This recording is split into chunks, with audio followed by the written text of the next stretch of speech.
Thank you for tuning into this episode of the Growl podcast. Please hit those like and subscribe buttons and help spread the word that death metal is alive and well.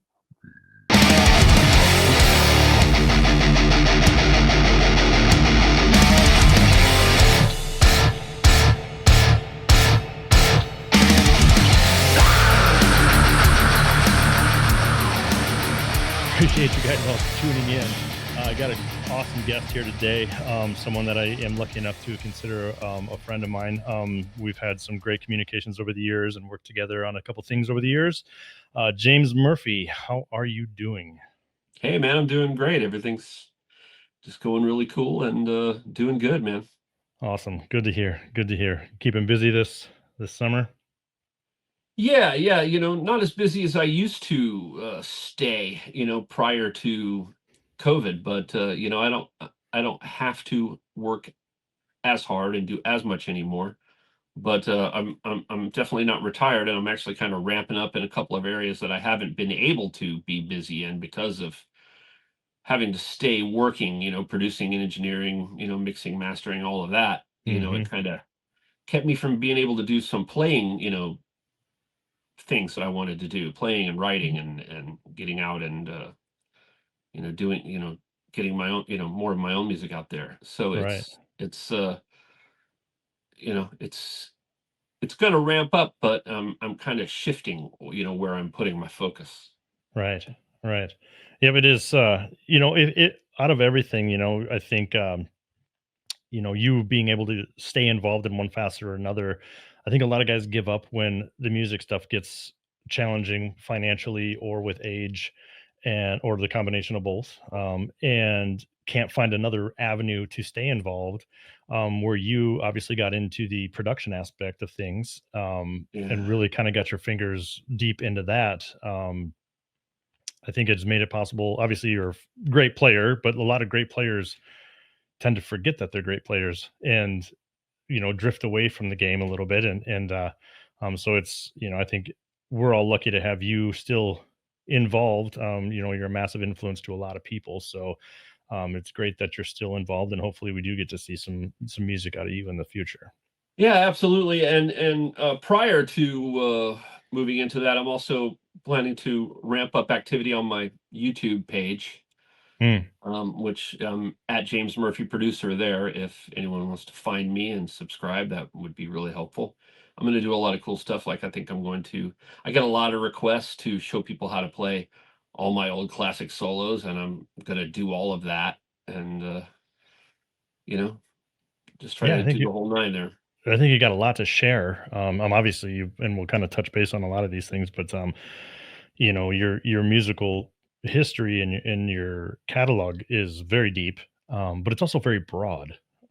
It's obviously all stays relative within the metal genre, but very spread out in that regard too, which I think was pioneering at the time. And a lot of that stuff was, if you were into this genre, then, if you were a death metal guitar player, you stayed in death metal, and, venturing out and getting with Testament and doing those things and kind of spreading tendrils a little bit, I think opens a lot of eyes for people, realizing like it's okay to admit your likes, and, that they're probably broader than what you are willing to admit, so. No, I'll happily admit that I have very eclectic listening tastes, and I always have had. And you know, I uh, I kind of attribute it to early on being exposed to my dad's record collection as I was, building my own and getting my own influences from like my friends at school and people that I was learning about new bands from, bands that were new to me from. And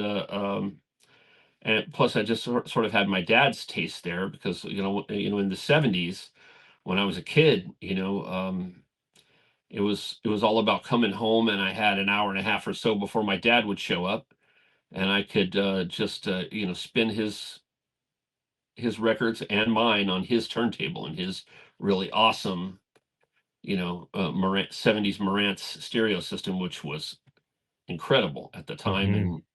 and still I think very much sought after pieces today. I wish I still had that system. But uh So, it was to a certain extent exposure to things my dad exposed me to, things all my friends and schoolmates and and whatever exposed me to.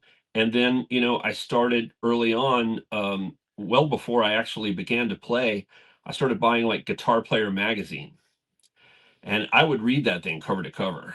Right. And no matter what the subject of the article was, no matter who the interviewee was, no matter what genre, I would read it. And I got really interested in all of their, and so many different genres, and obviously, I was very metal focused. I was a metal kid for sure, Hmm. but I've always loved, blues and it just old, old school, classic rock, and even some pop, but not that much of that. But and bands like Steely Dan and stuff like that, I've always been hugely influenced. And these days, I listen to a lot of different music.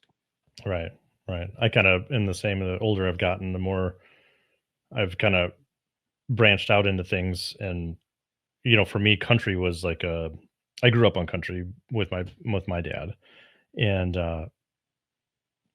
kind of drifted away from it as I went through my teens and 20s and playing in metal bands, and everything was as extreme as you can swallow at that time.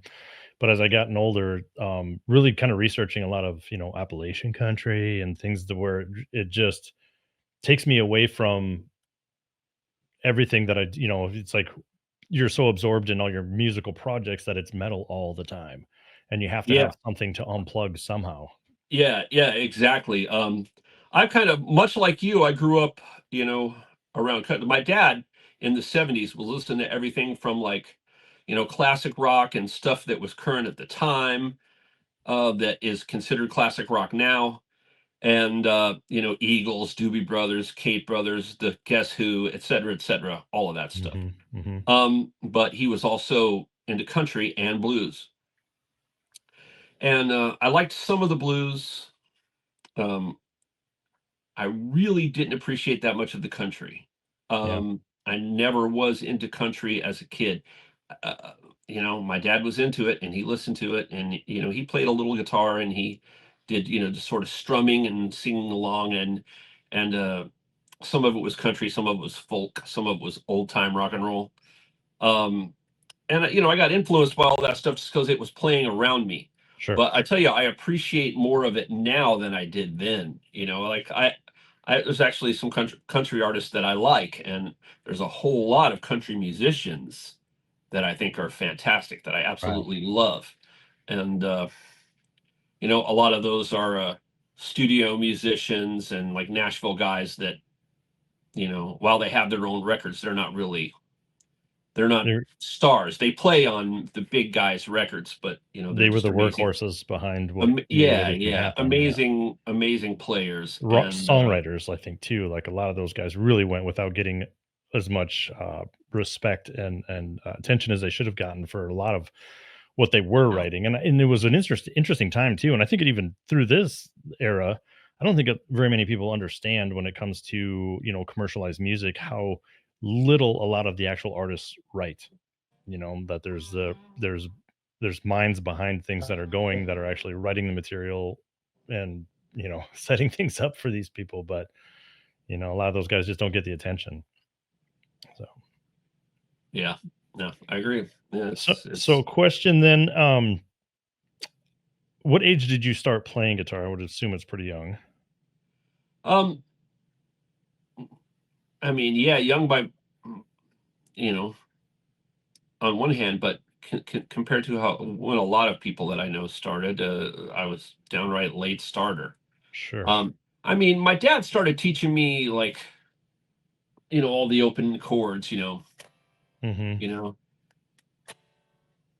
all what sometimes people call the cowboy chords. Right, right. Um, he started teaching me all of those, here and there, like but there was just his guitar in the house. It was a nylon string acoustic. He kept it in a closet by the door, and I wasn't allowed to touch it unless he was supervising. He only pulled it out about once a month, and then maybe he'd show me a chord, maybe he'd show me a little melody or something, but so that's, I mean, you could say that in that regard, I maybe started around 12 or something, Sure. Through but being subjected to things. Yeah. yeah, but I didn't really start getting real hands-on with guitar and learning how to play rock and metal riffs and actually really get started until I was damn near 17. Wow. Wow. You know, I had been asking for an electric guitar or just a guitar, period. You know, I wanted an electric, but I would have been happy with an acoustic. I had been asking for one since about age 8, and every birthday, every Christmas. Yeah. Can I have a guitar? I don't want toys. I don't like toys anymore. I just want a guitar. And they just kept buying me toys, and you know, I didn't know what to do. And finally, I have an aunt, my mother's sister, Jackie, who did some singing, you know, covers in the 70s, like Pat Benatar and stuff like that, in a bar band with her then husband, who was kind of uh, a hippie head kind of, you know, guitar player dude, or maybe he played bass. I'm not sure, but he played in cover bands, and he had this old guitar that was like, you know, people that know about guitars know these, you know, especially from back in the day, know these brands. Like, I think the neck was a global and the body was a harmony, and Yeah. the scale didn't match. They were just forced together, you Right. know? And Yep. so Yep. it would not tune, and the action was about yay high, you know? And I know my aunt, you know, thought she was really, you know, giving me a leg up, giving me that guitar. It was really unplayable. It discouraged me more than anything else, but it, you know, it did encourage me in a very key way. It made me really determined to get a better one. Hmm. And so, you know, we moved to Germany, you know, when I was, you know, shortly after that, I was 15, and we got back to Germany. It was my second time living in Germany, actually. And so I started, you know, my father was in the U.S. Army, and I was just going to ask if he was in. there was a thing there for military dependent children called the Department of Defense Dependent Youth Employment Program. Okay. So a mouthful, Yes, it but is. what it amounted to was that if you were a dependent of a U.S. service person or a civilian government employee, you know, child of a civilian government employee, you could go sign up for this program and be offered a summer job. So that's what I did at 15 and 16. And finally, I think I was still 16. I had my money from 2 summers saved up. And I think I also, you know, went around and, you know, mowed some of the buildings, you know, and Hmm. the building uh, manager or whatever would collect money from all the service families in that building. And they, you know, everyone throw in like a buck or 50 cents or whatever. Who knows what it was? I don't even remember anymore. Hmm. It was back, you know, this was back in the 80s, you know, early 80s. And so I just saved up my money, and I just remember I hopped on a bus to go from Bootsbach, where we lived, to a nearby city called Gießen. And I knew where a German music store was there, and I went in there and I bought my first playable, decent electric guitar. Which And was what? it was an Aria Pro 2 XX Deluxe Flying V, There you go. black with a yellow lightning bolt across. I had a white one in probably, oh boy, 86 or 87. Yeah, Somewhere this in for there. me was like about 83 or 84. Yeah. And I remember it had gold hardware, and I thought it was the coolest thing in the damn world because it was a flying V, and it had a Yep. lightning bolt on it. And I remember, you know, seeing pictures of the white one. I remember, you know, the ads came out, and I wanted the black one. And I found it at this music store in Gießen. And I also bought my very first two or three, I think, three guitar pedals. I had enough to get the guitar and some pedals. So Mm. the other two, I never continued using those. I didn't hardly even use them when I got them. But the main one that I bought that I used was the Ibanez Tube Screamer TS9. Yep. Yep. And I had that thing probably just for a couple of years, a few years. And I remember in like 86, I bought a TS10. and I still have that TS10, I from think, '86. yeah, I think we still use one too. I mean, it's just like a staple, especially when you're Yeah, going through yeah. studio stuff. It's such a handy little hmm thing. Well, mine has been around the world with me a few times, Yeah. and it's been on literally every major recording I've done since I began. It's on Spiritual Healing. It's a key part of my guitar tone on Spiritual Healing, on Cause of Death, on Dreams the Carrion Kind, on Death Shall Rise, on Low, on Live at the Fillmore, on The Gathering, and tons and tons of guest stuff that I did around that time. Conqueror, all that stuff, Cancer, you know, Right. all of that. It's on Right. every single one of those records, and went on tour with me around the world a few times, and it is beat all to hell. It can barely retain the input jack, the jack from the guitar. It wants to try to spit it out. But so I don't, use it when I play out anymore, and haven't for a long, long time. But I do still have it, and it is a treasured thing, Right. Been through thick and thin. Yep. So when I think with every player who has, gets involved, there's a moment when you realize, like, hey, man, I'm actually not half bad at this. When did that spark? I mean, Dude, I've had so many moments of that. I think, dude, I'm getting pretty good at this, and seriously, the next day, I think, no, I got a long way suck. to go. Yeah, and that's happened to me so many times. It still happens to me to this day. I'll get some breakthrough with my picking, and I think I got it down cold, and I'll come back like an hour or two later, or the next day, or whatever, and I can't get there very easy. I gotta tool with it and find it to get there. Yep. And I say this to people all the time. People think of me as this, technical wizard player. People tell me that all the time. No, I'm not. Music came easy to me. Melodies, rhythm, all that stuff. Hearing that and being able to translate it all came really easy to me. The technical feats I've always had to work really hard at, and I still do to this day. Interesting, because you're when you play it, it looks very smooth and natural. So I think that's Yeah, it probably depends on when you watch me play it. If I tried to play some of it now, I'd probably, just because of the camera effect, I'd go, oh, and I'd totally jack it up. Right. It's interesting how that works. It's like Yeah, I mean, there's the things. I'm sorry. Go ahead. I didn't. No, I was just going to interrupt you. say, and I'll let you go on your thought, but it's like, I'll do the same thing every time before we play shows or go, even in the studio. It's like you sit and you get everything in line in your head. And then as soon as the switch is flipped, it's like, it's a whole different mental battle to get yourself, which is all part of it. It's all part Yeah, of playing. It's all part of the same it thing. reminds me of that old Mike Tyson quote. Everybody's got a plan until they get punched in the face. Exactly. It's so right. It's so right. You walk out and the lights hit you, and like, whoa! It's Yep. like getting punched. You kind of you're in a whole new reality at that moment, and the energy is different. Your 1,000 eyes on you. Yeah. chemicals, are flowing in you, and for me, there's always a little bit of jitter before walking out on stage, and a little bit of jitter to work out in the first few seconds. But for a big crowd, I get over it quick, and it's like nothing for me to play in front of a big crowd.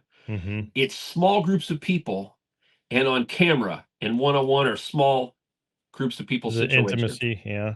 Yeah. I mean, Yeah. there's stuff that's super easy, and that's usually the stuff that people think is hard, like sweeping.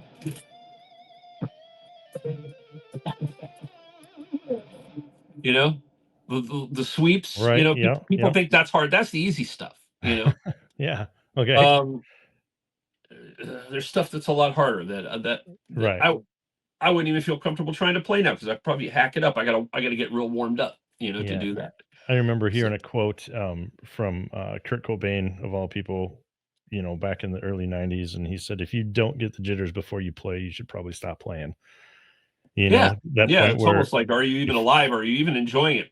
if you're not concerned about how well you're going to perform, and if you're going to Yeah. satisfy everyone there who paid to come and see you, then you're probably at the end of your road, and Yeah. I agree with I that. can agree with that. Yeah, you should be kind of concerned with it, that you should be doing your best, and you should be confident, Yeah. but at the same time, it should be in your mind and in your heart, like, okay, I got Yeah. to do my best. I got to perform, so. I know, and I had quite experience out about what, like 3.5 years ago or something at this point, when me and Terry Butler got together with Matt Harvey from Exhumed and Gus Rios from Gruesome, and Matt Harvey from Exhumed and Gruesome, and Hmm.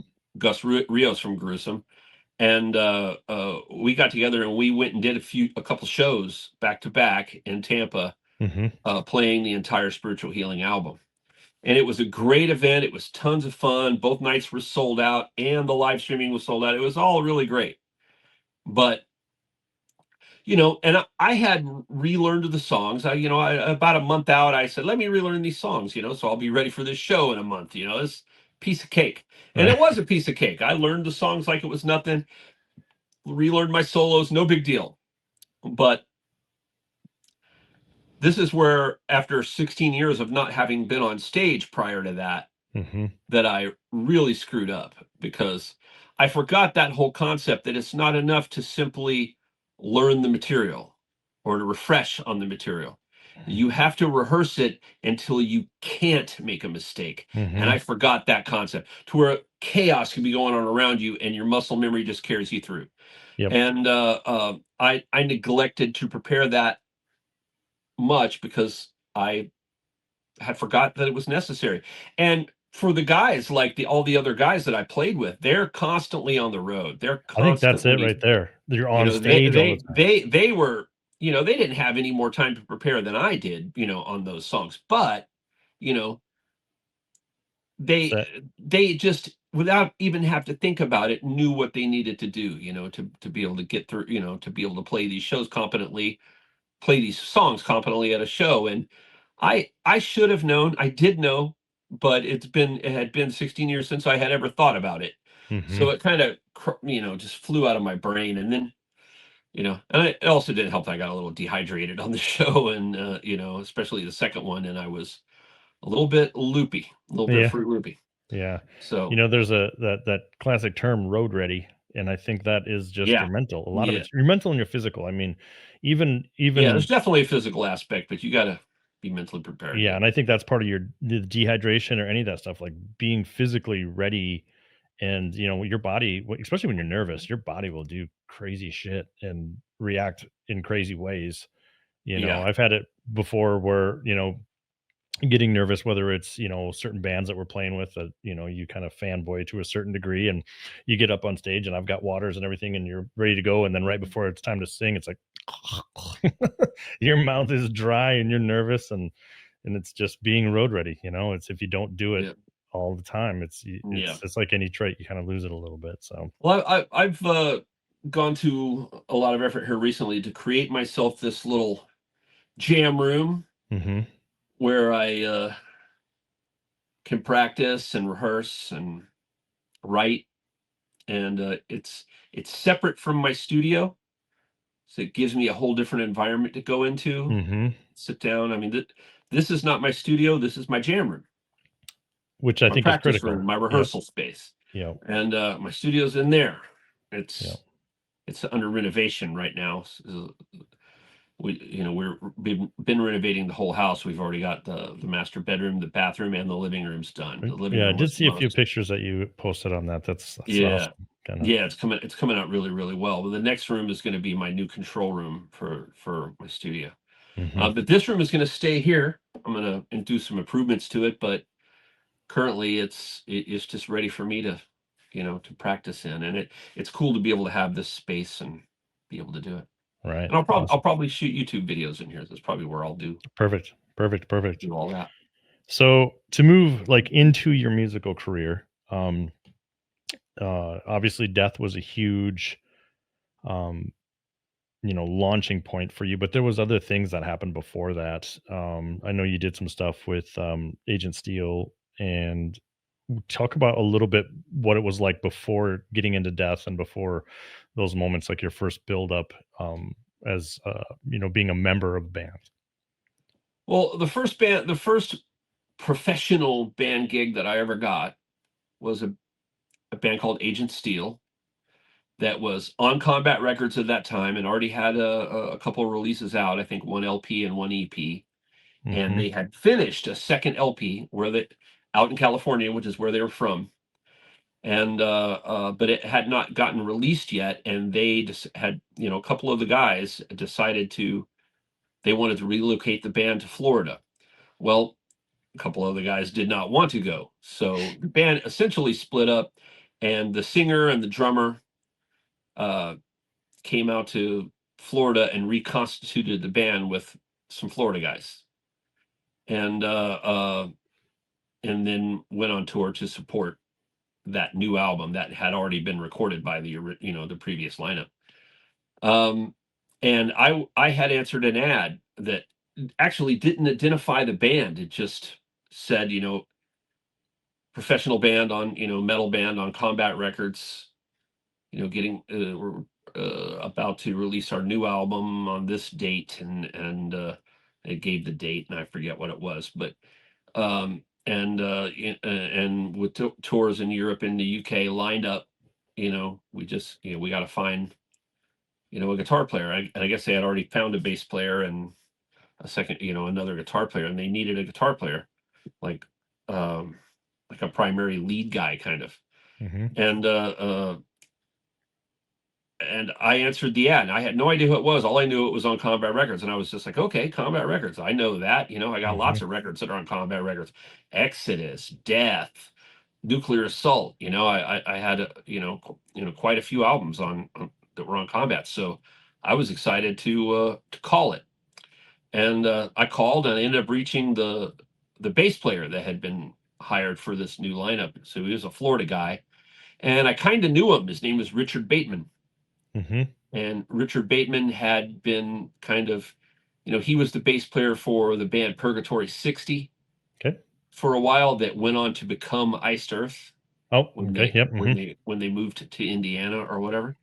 But Richard stayed behind in Florida and ended up joining Agent Steel. And he went on after that, after Agent Steel, to play in Nasty Savage for quite some time. And unfortunately, Richard passed away, some a while back, and rest in peace. He was a good guy, and a really great bass player. But he answered the phone, and and he told me to come by. He kind of remembered who I was. He was like, yeah, man, come on by. And so I came by, and he said, okay, here's the deal. It's the band Agent Steel. You can't tell nobody. I was like, okay, I won't tell anybody. And I didn't, but they gave me cassettes of the first two releases and a couple of songs from the new one that was going to be coming out, and asked me to learn them. And I just went home for a week and learned the songs, and came back on the next weekend and rehearsed. And the band was there, and I met them, and auditioned rather, and I got the gig. So that I was all of 19 when that happened. Sure. And it was 1987, and just the fact that I ever even, there's no internet, there's none, Right. it probably, it existed, no doubt, but it was mostly used by the military, I think, and government. Yeah, not the average person didn't have like AOL or anything, at that time. And so, and of course, no one had cell phones, even though, I think they technically existed, but they were incredibly big and clunky and very expensive. Big boxes. Yeah, they were very expensive as well. But answering machines and phone I got the gig, and I went and did the tour, and we toured with Nuclear Assault around UK and Europe. And nice. I had a good time. I had a good time with the Nuclear Assault guys, and Tony was I forget his actual last name, but he's Abaddon from Venom. Oh yeah, okay. Yeah, Tony was tour managing Nuclear Assault. So I had a great time with all those guys. Not so much with my own band. There was some very controversial behavior from the lead singer / leader of the band, and I just didn't want anything to do with it. So I pretty much the whole tour hung out with Nuclear Assault, which of course dictated that I was going to be out when we got back. Right. And that's exactly what happened. And eventually they did ask me to join anyway, to rejoin, to come back to the band, and I declined. Mm-hmm. And then I was just pretty much a free agent, and I was just like, okay, well, I've done my first tour of Europe and the UK. It was fun, on many levels. It sucked on some other levels, but I knew that that is what I wanted to do. I wanted to get into a better band or create one or the other. I didn't really care. Right. I just wanted to make it happen. And so I just started teaching guitar lessons, and eventually I decided, since I wasn't, and I was going on auditions, going on more auditions, and I didn't go on that many then. Went on a couple, but I either didn't get the gigs or I decided I didn't want the gigs. I forget which. But what I did decide to do was I decided to move to Atlanta and try and attend the Atlanta Institute of Music, which at the time was a sister school of what's now known as MI, but at the time was known as GIT. Yep. Guitar And Institute. yeah, Guitar Institute of Technology. These days it's called Musicians Institute, but Atlanta Institute of Music, AIM, was at that time a sister school of that California institution. But I wanted to attend it, but I didn't really know how to navigate the whole trying to get student aid, trying to get a student loan, Mm-hmm. I was working on figuring that stuff out, but I met Dave Stewart from Hallows Eve, the lead guitar player of Hallows Eve. Yep. And his mom owned a number of rental properties, and he was like a general contractor type dude, really good at construction things. So he just said, well, dude, just I'm going to take over one of my mom's properties. I'm going to rent it. She's going to give it to me, really cheap, just basically enough to cover her mortgage on it. And we can live there, and we'll fix it up, and you can help me fix it up, and we'll get to live there for really cheap. So we fixed up this house, and I lived there. And Hallows Eve decided really had been in kind of a hiatus, kind of a limbo. And they decided to get things going again, and Dave asked me if I wanted to play with him. He said at the time that he didn't really 100% know whether they were even going to call the new lineup Hallows Eve or not. Right. But possibly, depending on whether Metal Blade wanted another record from him, Mm-hmm. And basically the word from Metal Blade on that was that they wanted to hear some demos, some new tunes. Yep. So we set about writing new tunes and finalizing the lineup. It was me, Dave Stewart, and Tommy Stewart, who are the two original Hallows Eve guys, Tommy Stewart and Dave Stewart. Tommy Stewart and Dave Stewart are not related. In fact, their last names are actually spelled differently even. But yeah, Dave Stewart is Stuart and Tommy is Stewert, I think, or Art. But they were both great guys, and and I had a good time jamming with them and everything. But before I had left, I had gone to a death show at a place called the Sunset Club in Tampa. Mm-hmm. And the Sunset Club was on Fletcher Avenue, I think. Yeah, right across from this place called the Wooden Nickel and the old location of the Brass Mug, the original location. Right. Okay. Yeah. Classic. And so the Sunset Club was there, right in an area of Tampa called Suitcase City, which was like at the time had the highest murder rate, area, the highest murder rate area in Tampa for a while. It held that honor.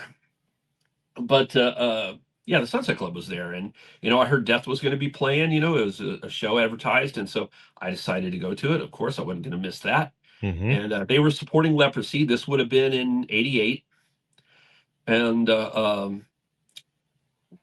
so I went to that show, and I had already done that tour, because that tour I did with Age of Steel was in '87. So I was wearing a shirt from the tour. I think it had like the Mad Locust Rising motif on the front, but it had tour dates from the tour on the back. Mm-hmm. And I was walking towards the little door. It just had this little single space door to get it. I was walking towards that door, and there were people milling about. It was a little bit early. I got there early to try to secure a really good spot close to the stage. And as I'm walking in, I just hear this voice go, "Cool shirt, dude."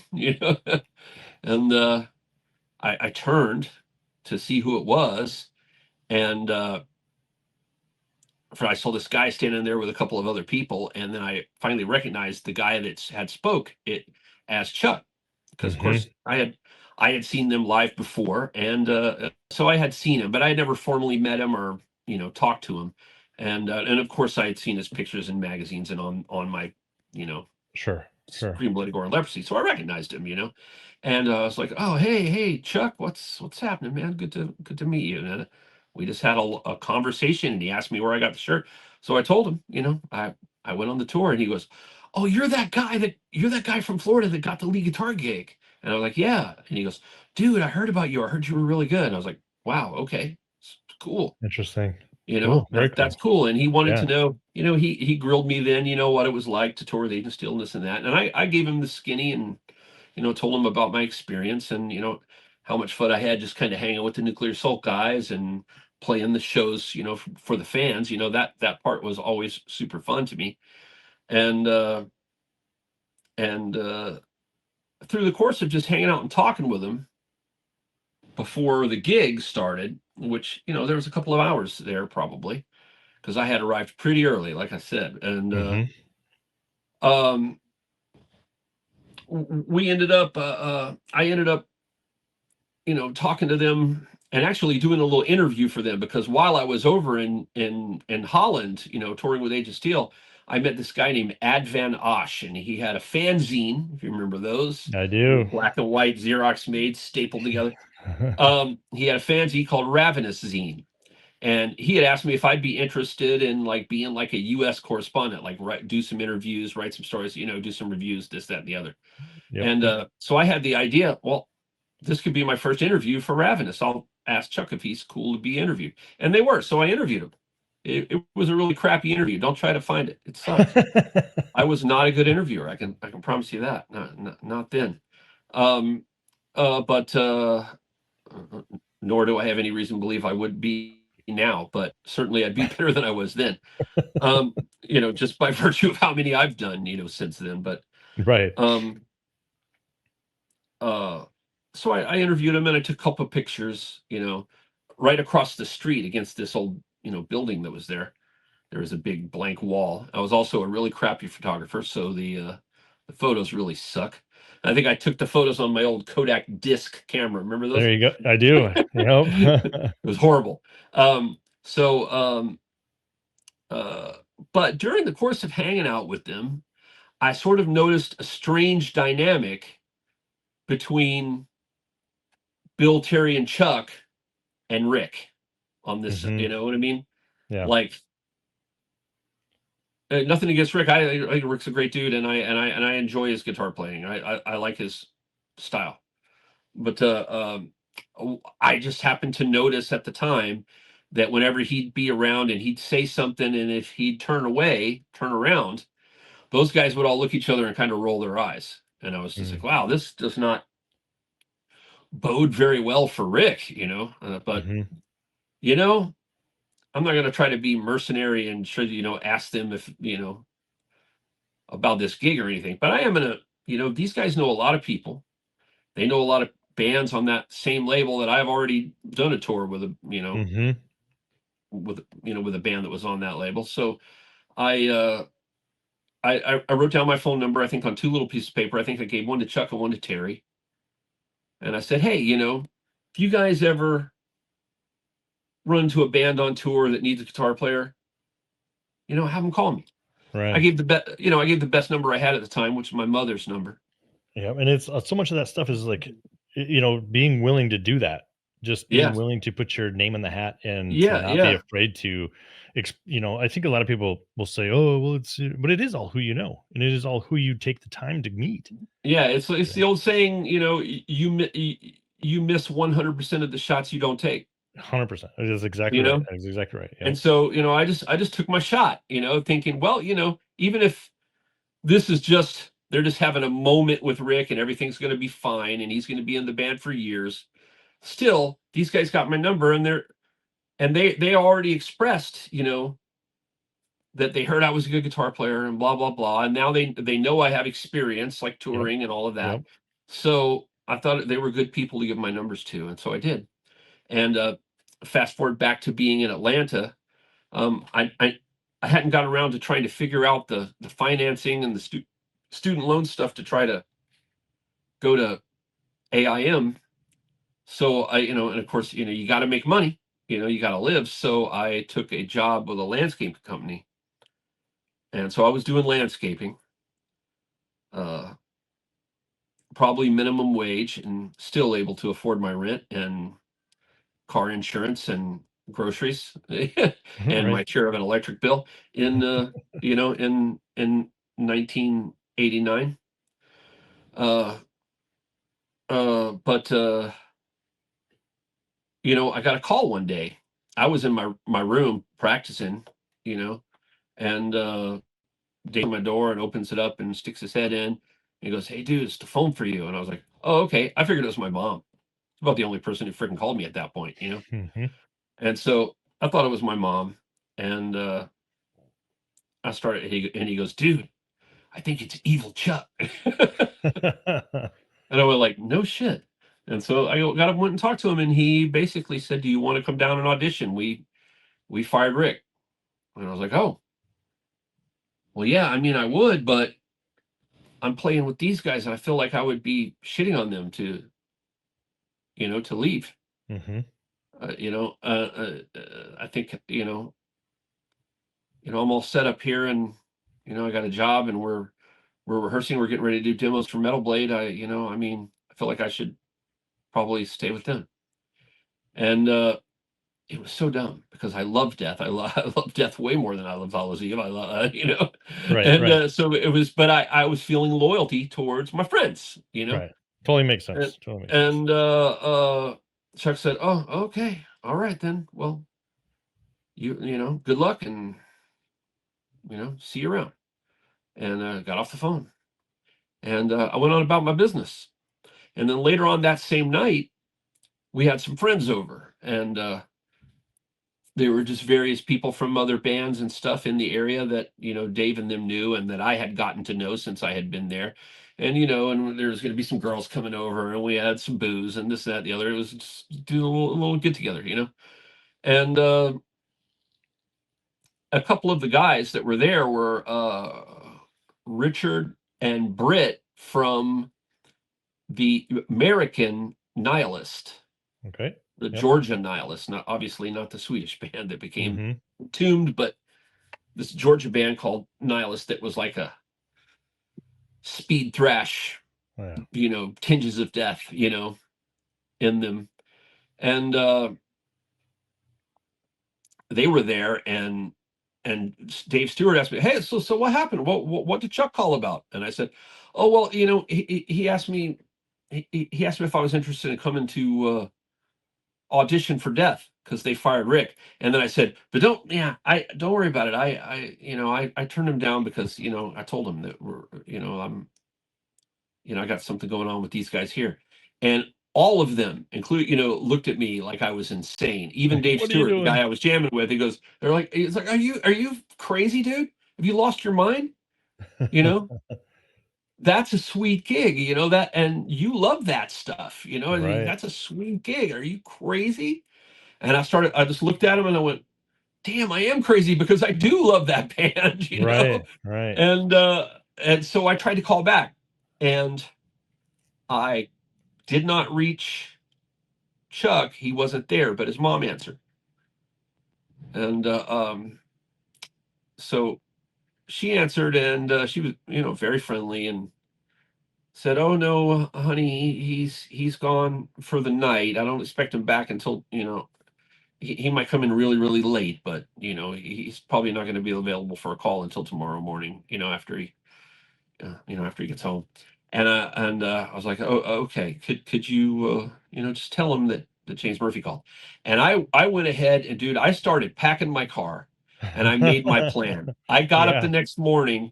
I went to work but you know, I told them, like, I've got to go home for an emergency. You know, I'll work if you, you know, if you really need me, but if you don't need me, I'd like to go ahead and go because there's an emergency at home in Florida. I've got to drive. It's an 8 hour some odd drive. I need to get there as soon as I can. I'd like to get there before dark if possible. And they said, yeah, no, go ahead and go, you know.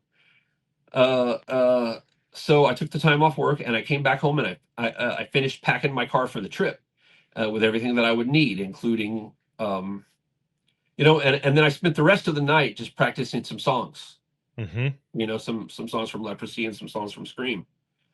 Um, Otherwise I had my car packed, and when it got a little bit more towards the time that he had called me the previous day, I went ahead and called back, and I reached him, and he said, I said, hey man, I talked to the guys and they asked me if I was crazy, and I was like, yeah, I'm freaking crazy because I love death, and you know, so I would love to come down and audition. I'm already packed. I've already taken the time off work. I'm, you know, I'm ready to hop in the car and haul ass down there. You just tell me where to go. And Chuck said, oh, dude, We just talked to somebody else. yeah, I mean, you were number one on our list, but when you declined, we went to number two, and we auditioned him that night, and that's what he was gone doing. He was gone meeting with that guy and jamming with him, and we gave him the gig. Some guy named Mark. I don't even remember what his last name was. I just remember his name was Mark. And so I was just like, oh. So I just said, look, okay, man. Well, I tell you what. I've already taken the time off work. I've already packed my car, and I've already got my mom and parents. You know, my parents excited that I'm coming to visit. Mm-hmm. They haven't seen me in 6 months, so I'm going to go ahead and come on down.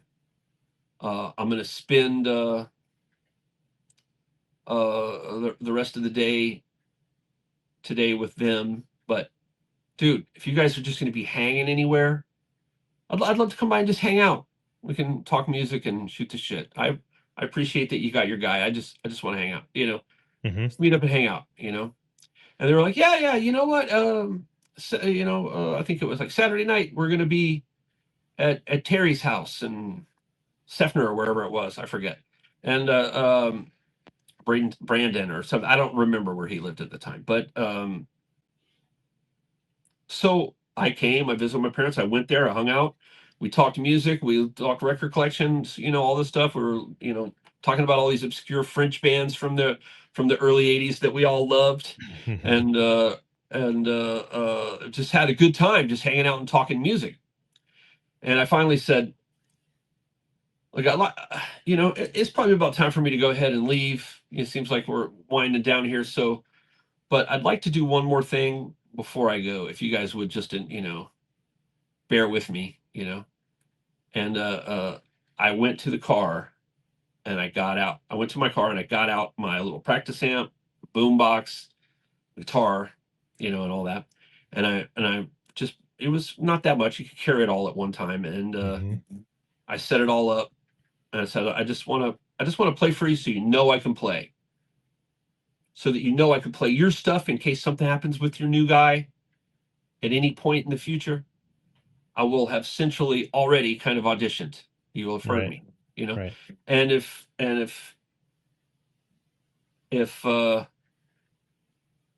you know, and again, if you guys meet somebody else, you know, and they were like looking at each other, kind of like, should we indulge this, you know? Mm-hmm. But like, yeah, we had a good time hanging out. Okay, you know, we'll indulge you, you know. They didn't say that out loud, but that was the Vibe. vibe. Yeah. And so I started playing. And like on the Leprosy songs, whenever it was Rick's solo, I just played my own thing Mm-hmm. rather than playing what Rick did, because Chuck had already told me that he had kind of grown tired of that style of playing and he didn't want to have it anymore in the band. It's one of the reasons why they moved on. They wanted someone a little bit more proficient in a more melodic style of playing. Sure. And I mean, what Rick does is killer. I can't Whammy your mimic way what. to Yeah, that's infinity. It's dude. cool. He's awesome at all that stuff, and Yeah, you yeah. know, and I got my own way of using a bar, but because Chuck had told me that he was so kind of over the bar stuff, Hmm. I didn't even insert the bar into my guitar. You know, Right, right. I just played without it, and I just improvised solos over what Rick did. You know, I Hmm. just came up with stuff off the cuff and played it, and I played, you know, probably, you know, I think 2 songs off Scream and 3 songs off Leprosy, something like that. And then I said, that's all I got. I only had a night to learn them, you know, the songs. Hmm. And I just, you know, and they were just like, I had caught them a few times looking at each other while I was playing and look at each other and go, yeah, you can do this. You know, kind of out of my periphery, I could kind of see them kind of, yeah, okay. You know, but, you know, Hmm. they have their guy. Yep. So we wrapped up. I packed up my stuff. I thanked them. I left. I spent the Sunday with my family, part of it, and then I drove back to Atlanta and went to work on Monday. But I hadn't even unpacked my car. I was just so drained Hmm. from the disappointment of how I had just fumbled that opportunity, and you know, by declining it like an idiot. And then, you know, and of course I was exhausted from the drive there and back in such a short space of time, and you know, and then, you know, having to work friggin' landscape, you know, it just sucked. So I was just deflated. So I didn't even hadn't even unpacked my. I took the guitar out, but that's about it. And I come home and I'm sitting down and I'm debating like, oh, I should get up. It's starting to get dark, and I was debating whether I should go unpack the car, and I'm fiddling on my guitar, sitting in my room, and here comes Dave Stewart to the door again. So the head pokes in like, "Here's Johnny," you know. But he politely opens the door. He didn't smash through it, and he goes, "Hey, dude, I think it's Evil Chuck on the phone again." And I was like, "Whoa, that's weird. Yeah. Wonder what he wants." So I went to the phone, and he said, "Hey, dude, Mark didn't work out, and you've basically already auditioned. So if you want the gig, it's yours." And it Awesome. was like, I was just like, dude, I hadn't even unpacked my car yet. I'll be leaving in the morning. I got to get some sleep, but I'll be leaving in the morning. And I did. And I was the next day after that, I was in rehearsal in Altamont Springs and, you know, working on the new music with them. Right. So when you got into the loop, how far along were they on the spiritual healing writing? And like, They had they had completely written the structure Mhm. of 4 songs. So they had all the main riffs. They didn't have solo, you know, they didn't necessarily know where solos were going to go or anything yet, but they had the layout of 4 of the songs. And that's what I did my first day, was just learn those 4 songs and practice them, and then we decided where my solos would be. And I think I probably helped come up with, you know, what was going to be underneath my solos, perhaps, you know. Mhm. But that's the only input I had on those songs at all, was really my solos. Um, and that was like the title track, Spiritual Healing, and uh, I can't remember off the top of my head. Sure. Um, but the next step after that, the next day of rehearsal was, okay, well, that's 4 songs, you know those, and we rehearsed through them. And you know, one time, and then he was like, all right, we got to start working on some new ideas. Let's go for song 5. And Chuck's like, I got an idea for this intro, and he plays it for us, you know, and Bill and Terry play along, and I'm learning it, and we're playing along, and then it just comes to a point, you know, at his top, and Chuck just goes, we need something here. And he looks at me. He's like, hey, James, do you got a riff you think would go there? And I just said, yes. I didn't, but I said, yes, I do. And I just started playing. And it was, if you can hear this, it was,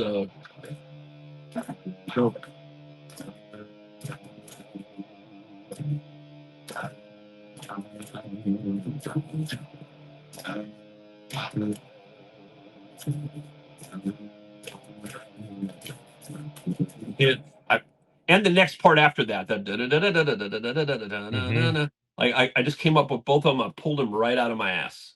I was like, this is what this riff I think will fit good here. And I just, Right. I mean, I didn't lie and say I had it already, but I just said, yes, I do have a riff. Here it is.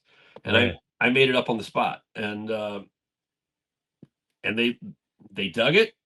And that set the entire mood and vibe for how our collaboration on the remaining 3 songs after that was Low Life, obviously. Mm-hmm. If you recognize the chorus riff, that was the first riff I wrote for the band. And it just flowed from there. That set the tone for how it was going to go. Basically, Chuck would show riffs and he'd ask, like, you got something that will go with this? And I would be like, yes. Right. And really the only one that differed was as we were working on the last song. So we had 7 songs and we just needed the 8th. Mm-hmm. And we were rehearsing those 7, working on our solos, this, that, and the other, knowing that we needed to write another tune. I think Chuck had a few riffs, but he hadn't, really didn't know how to present them yet because they weren't really like intros or anything. Mm-hmm. They were more like a verse riff or a chorus riff or something, And it's always the key. Like once you start a song, once you got the intro and you can link a verse to it, you're on your way. It almost becomes like a freight train. You're gonna, if everyone's in a creative mode and Right. everyone's firing on all cylinders and everyone's synced up, you're gonna bang a killer song out in no time. And so we just needed an intro for a song, to get the process started. And I remember we took a break, and these were storage spaces in Altamont Springs, and it was summer. It was like August or something. Hot. August and into the beginning of September, which is still quite hot in Florida. Mm-hmm. And we had big old fans in the rehearsal room, but sometimes, as it got to be more towards the evening and it would start to cool down and there'd be a breeze, we liked to take a break, open up the roll door, the roll up door, Mm-hmm. and just step outside, walk around, get some fresh air. Because, after a while in those store spaces just start to smell like ass and feet, Yep. And so we were doing that, and I remember I turned I didn't unplug or turn off or set my guitar down. I kept it strapped. I wanted to stay warm. So in order to stay warm, I started doing a finger exercise, and I just made one up on the spot. I wasn't playing a particular finger exercise. It was just something that came to me at the moment, and I just started going.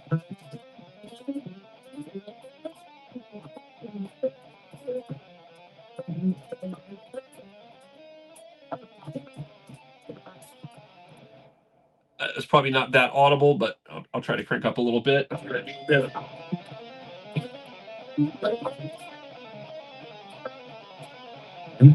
started doing that over and over and over again. And I was doing it pretty low volume, but it was coming out of my amp, just really low volume. And, Chuck was talking, to the other guys, and I was just walking around in semicircles playing this exercise to keep my hands warm.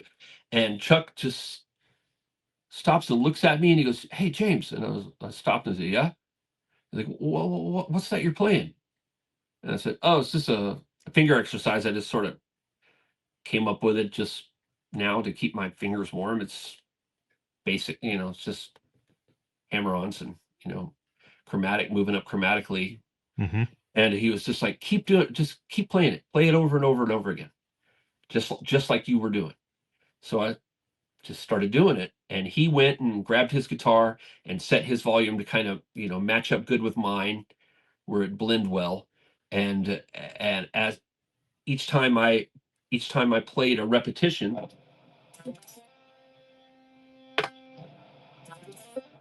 he played a chord.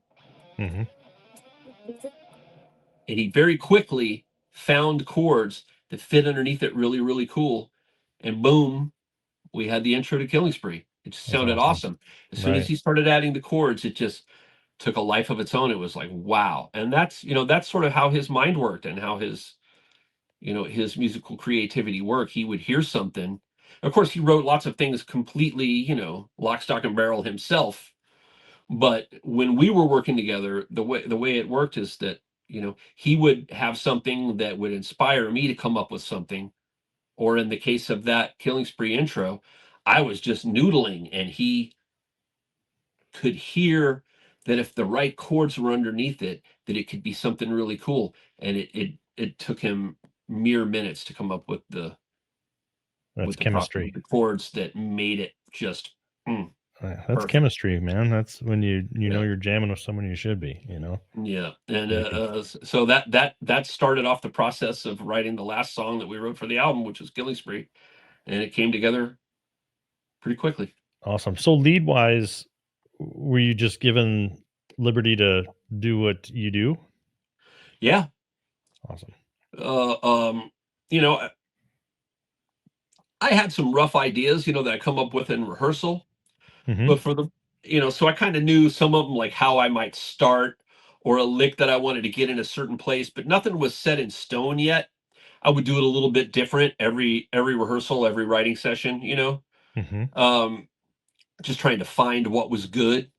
And then once we got in the studio, after we got the rhythms recorded, me and Chuck started doing our solos. And the way it worked for me was, I'd go in it alone with Scotty in the control room, and and he'd roll several times, and I'd start to come up with ideas, and he would give me his opinion of what was good and what wasn't, because I had all these different ideas, and I would play my things that I kind of felt were set in stone, and then I would improvise around those to try to fill it in.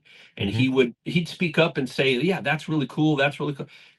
But then it would get to a point, as it was coalescing and coming together to its final form, that he would get, "Okay, I'm going to go out in the lounge, watch some football, whatever, Mm-hmm. you know, chat with the guys." And he would put me on shuttle, which he set up a loop where it would just play my solo, then rewind the tape, because it was 2-inch tape in those days, Yep. and and play back, and I would just sit there and practice it however many times until I felt really good and comfortable, and with what it the final form was going to be. And then I would just walk over and press stop, and I'd go fetch him. It's like, okay, Mm-hmm. man, let's do this. And he'd come in, and I'd do a few takes until it was nailed. Usually only took a few at that point, because I was well rehearsed at it Right. at that moment. And there, some of them, I punched in here or there, and of course I did a couple of harmonies, in various places.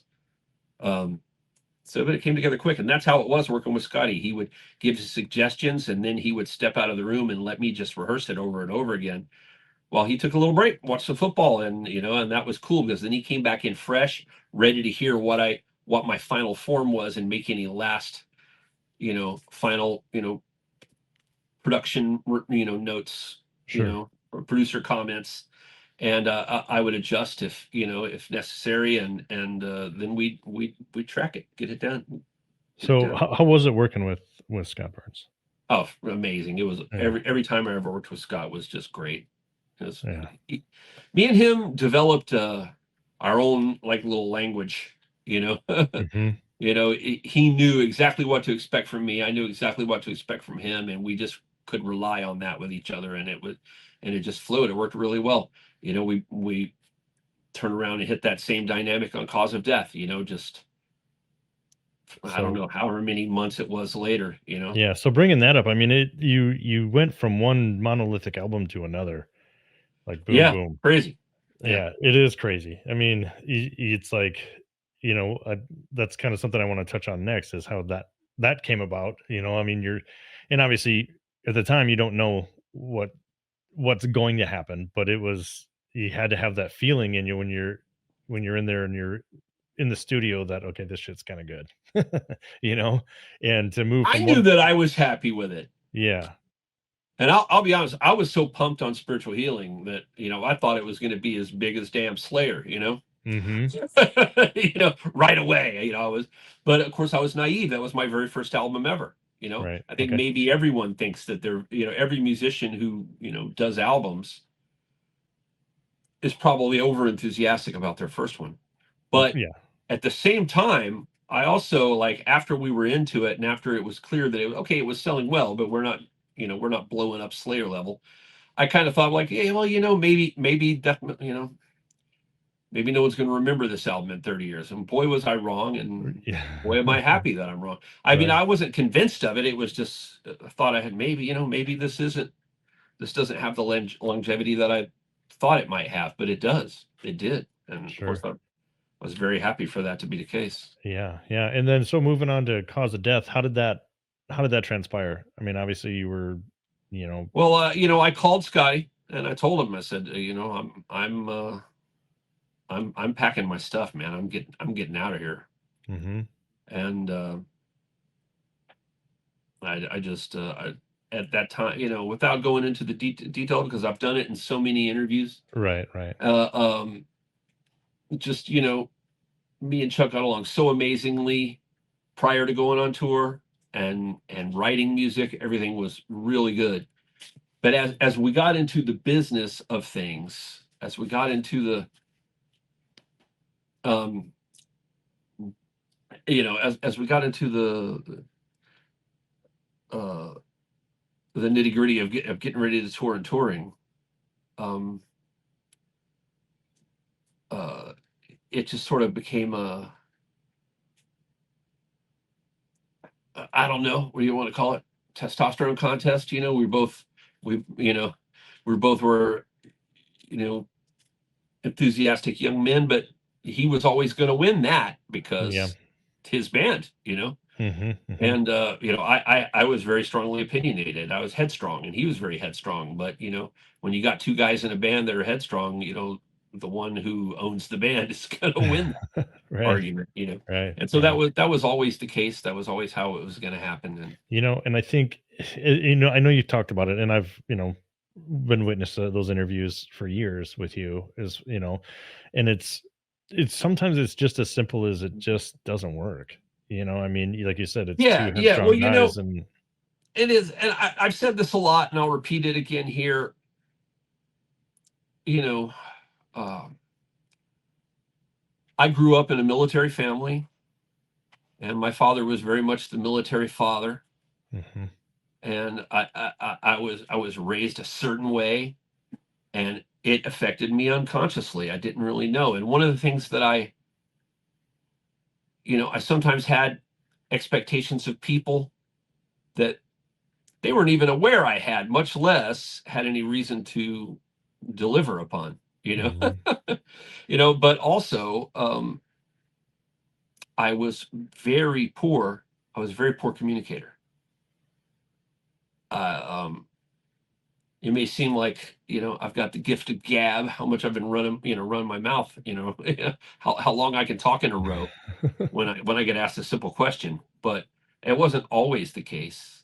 um, Especially if there was anything I was unhappy about, if there was anything that was bothering me. that's the true test. I Is started I then, started to have a hard yeah, I had a hard time to communicate that stuff effectively. mhm, And when I would try to communicate it with Chuck, that would get me in trouble with Chuck. mhm, And of course, then I started building up some angst. And so, it just, it became a downhill spiral, you know. And, sure, obviously, I was not the first person to fall out of grace with Chuck. mhm, And most certainly wasn't the last. Um, there was at least Rick before me, and Cam, starting and Cam, and uh, I don't know if you even want to consider someone like John Hand or whatever, mhm, but because I don't even think he didn't even play on Scream. It's just pictures on it. But I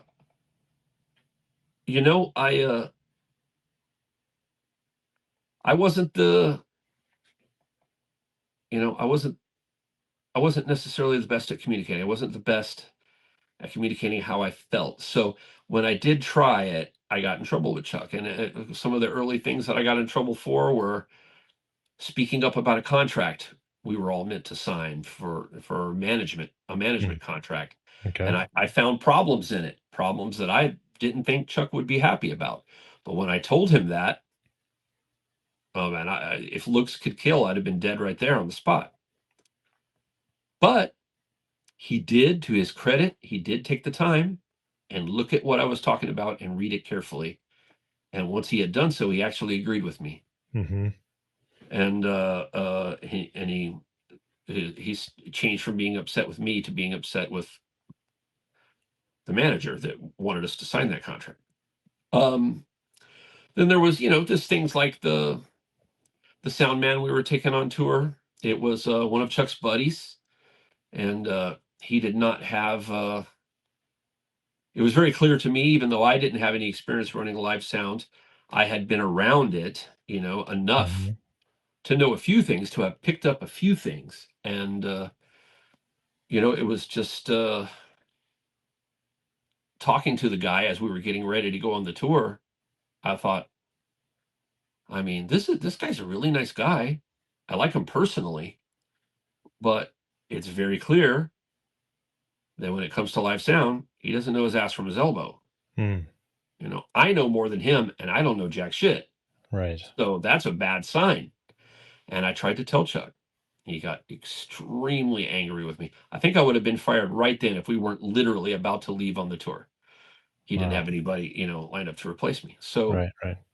and I might have gotten ditched anyway, like into the tour a little bit, if he could have got someone to start practicing and get some songs down, get the set list down.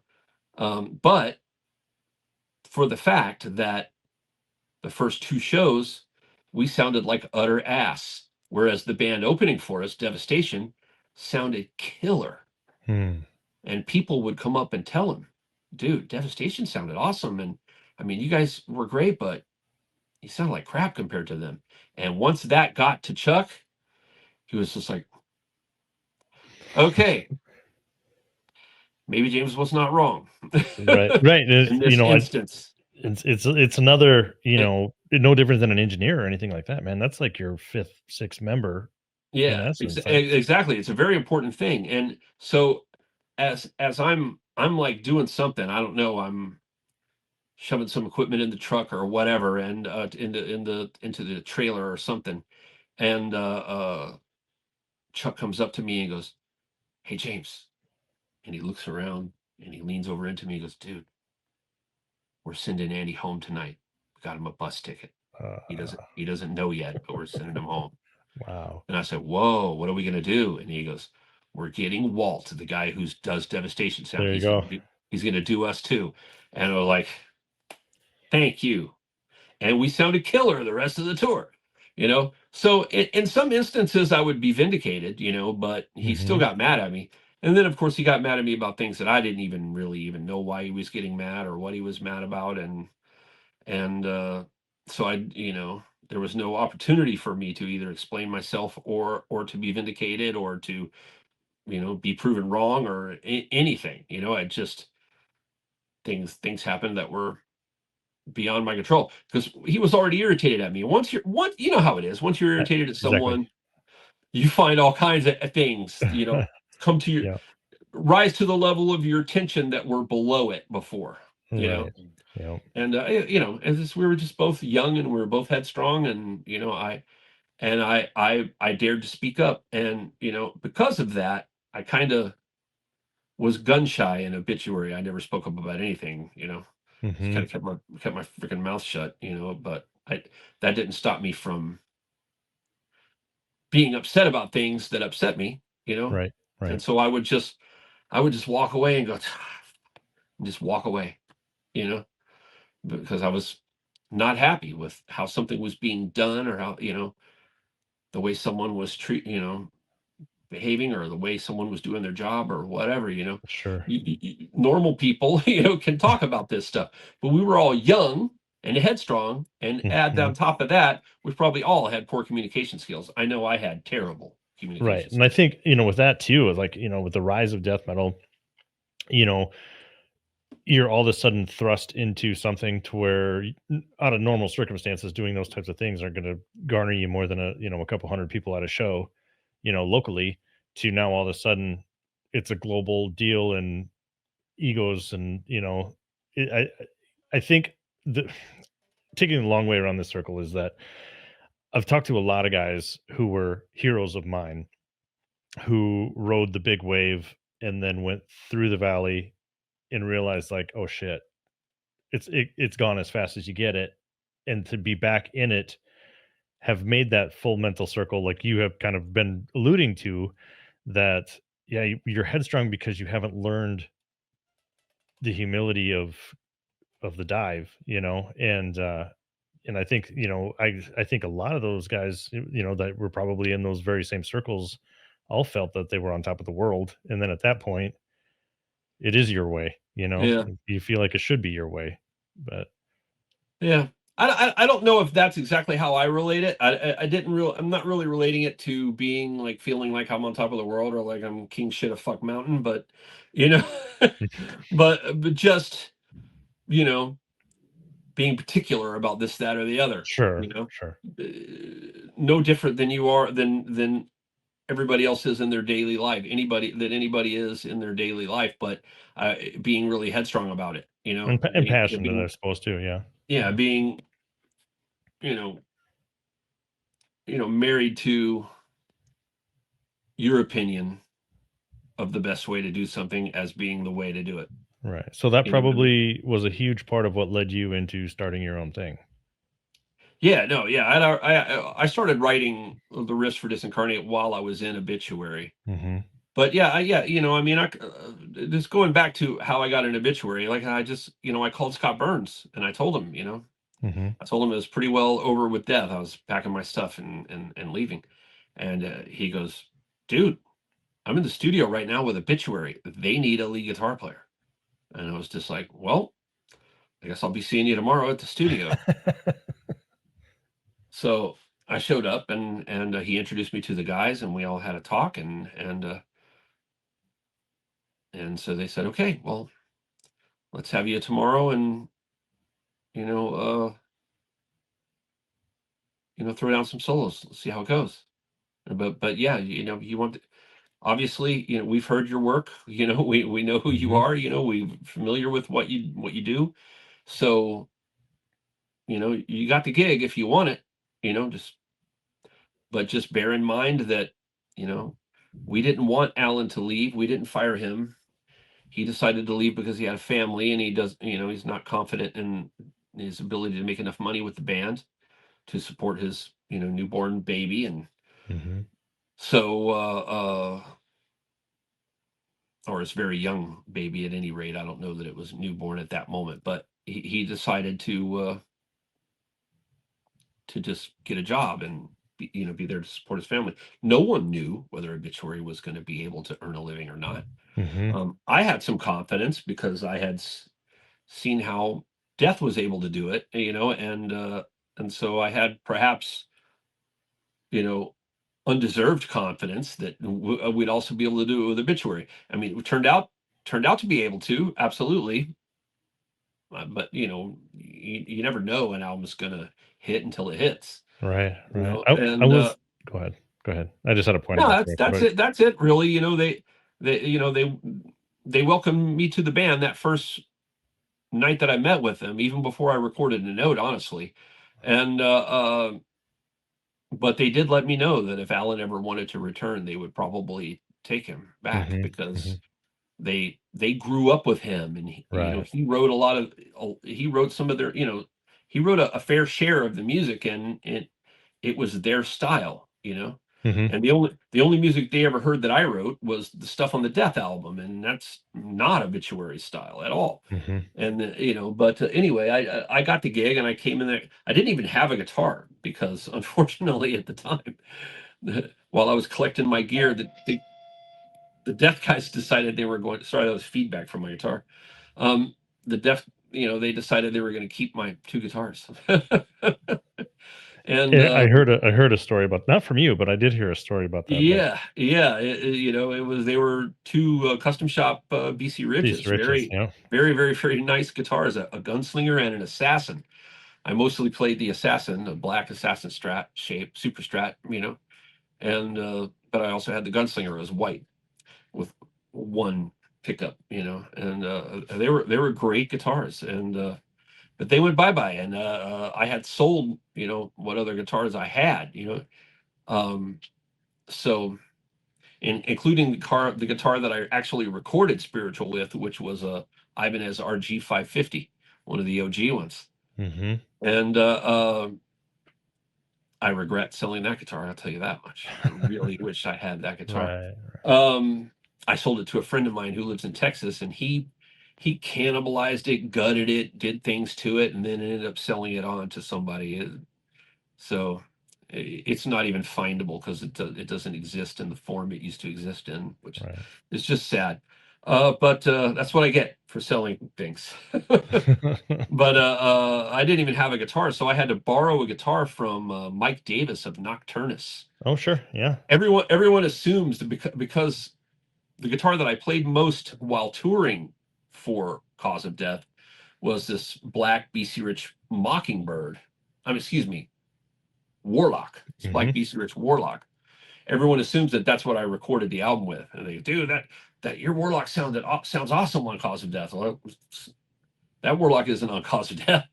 Right. I played it live to support the album, but the guitar I recorded my solos with on Cause of Death was a blue Charvel. Yeah. That I borrowed from Mike Davis of Nocturnus. And I gotta admit that a lot of your leads on the Obituary album are probably, from an outsider perspective, some of your most emotional stuff. It sounded, like you were able to, maybe it was the transition from one thing, to another, but yeah, man, it really struck, with me when I listened to it when it first came out. It was that's geez, that's a lot of emotion and that experience, like how how a piece of music strikes someone is personal for everyone. It's and that's your experience with it. So I certainly would not argue with you. But all I can really do is say what I feel my most emotional work is, and it's on my solo album Convergence and on Testament Low album. Sure, that's a killer album. Particularly like the Trail Tears solo, and some of the others. But definitely my Convergence album. But I hear you. I know a lot of people who tell me that my work on Cause of Death is their favorite of my work, and of course there's people that say it about every album that I've done, but there's definitely a fair share of people who really appreciate what I did on that album. But I'll tell you this: the music really lent itself to this certain dark vibe, this almost like a lamentation, like a creepy inward darkness, it just lent itself to that vibe, and I leaned into that. Because that's what you have to do when you're trying to create something over a piece of music, melodies and a solo, et cetera, over a piece of music. You have to find what it is really. What is that piece of music? What is it? What makes it tick? What is its overarching vibe and purpose and meaning?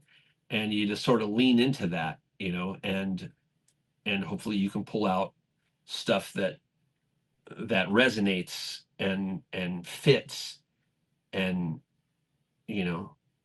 makes that piece of work whole. Right. And I think I was able to do that on Cause of Death, no doubt. And there's other stuff I played on where I did okay, but I don't necessarily think that it made or broke the album. You know what I mean? I'd say, like, leads wise, the Cause of Death is probably some of my favorite lead work from you, as far as, and it's not, I wouldn't even say technicality wise, but just emotional wise. It's not my favorite work from you, because that's without a doubt that's the Disincarnate record. Cool. But I think it shows your full scope of ability, I think, as far as riff writing and song structure and lead work. I think that album's just always been in my top 5. That's such a fucking killer record, man. Right on, man. I'm glad you feel that way. I appreciate it, and I'm sorry if I got distracted for a second. I got a misbehaving feline over here. No, that trying to happens knock about stuff off the table. that happens about every third podcast. It's like she knows I'm occupied, so I can't stop her from doing whatever the hell she wants. Thanks for checking out this episode of the Growl podcast. If you enjoy all things metal, please help yourself out and subscribe to the channel. If you have any questions or comments for any of our guests or myself, please feel free to leave them below, and we will try to address each and every one of them. Like these videos, share these videos, and help spread the word of the Growl. So moving into, like, post-death, post-obituary, getting into Disincarnate stuff. So from the demo to the album, there was some different people involved in that process. Walk me through, the songs, are they pretty much all your animals? How much involvement did you have with these other guys in the writing process, up through the actual recording of Dreams of Carrion Kind? I brought them in after I had completely written 3 songs, musically, Mm-hmm. and had started some others. And Jason, the guitar player, he had some cool riffs that he had laying around, and they fit. I wanted to have a relationship with him like I had with Chuck, where I said, okay, here's this bunch of riffs. Do you got something that fits here? Mm-hmm. And we found, I don't even know the percentage, but we found a bunch of riffs, that Jason had written that were super cool and fit right into my tunes, Right. And so it's like they're like this, on those Right. songs, that he contributed to. And I think of like how many full-length songs are on the album. Is it 8 or 9? That's a good question. I can't even remember, but I know he contributed quite a lot to at least 3, Mm-hmm. if not 4. Some more than others, but so he had a lot of contribution. Brian, the singer, I wrote some of the lyrics myself, but some of the songs, like, I would just sort of get it started, and I would tell him what the thematic content was, what it was meant to be about. I would tell him kind of how I wanted it to go, and give him concepts, and give him like some reading material I gave him, to let him get some background on what it's meant to be about, and he did a very good job of reading what he needed to read, and taking on board, mentally, what he needed to do to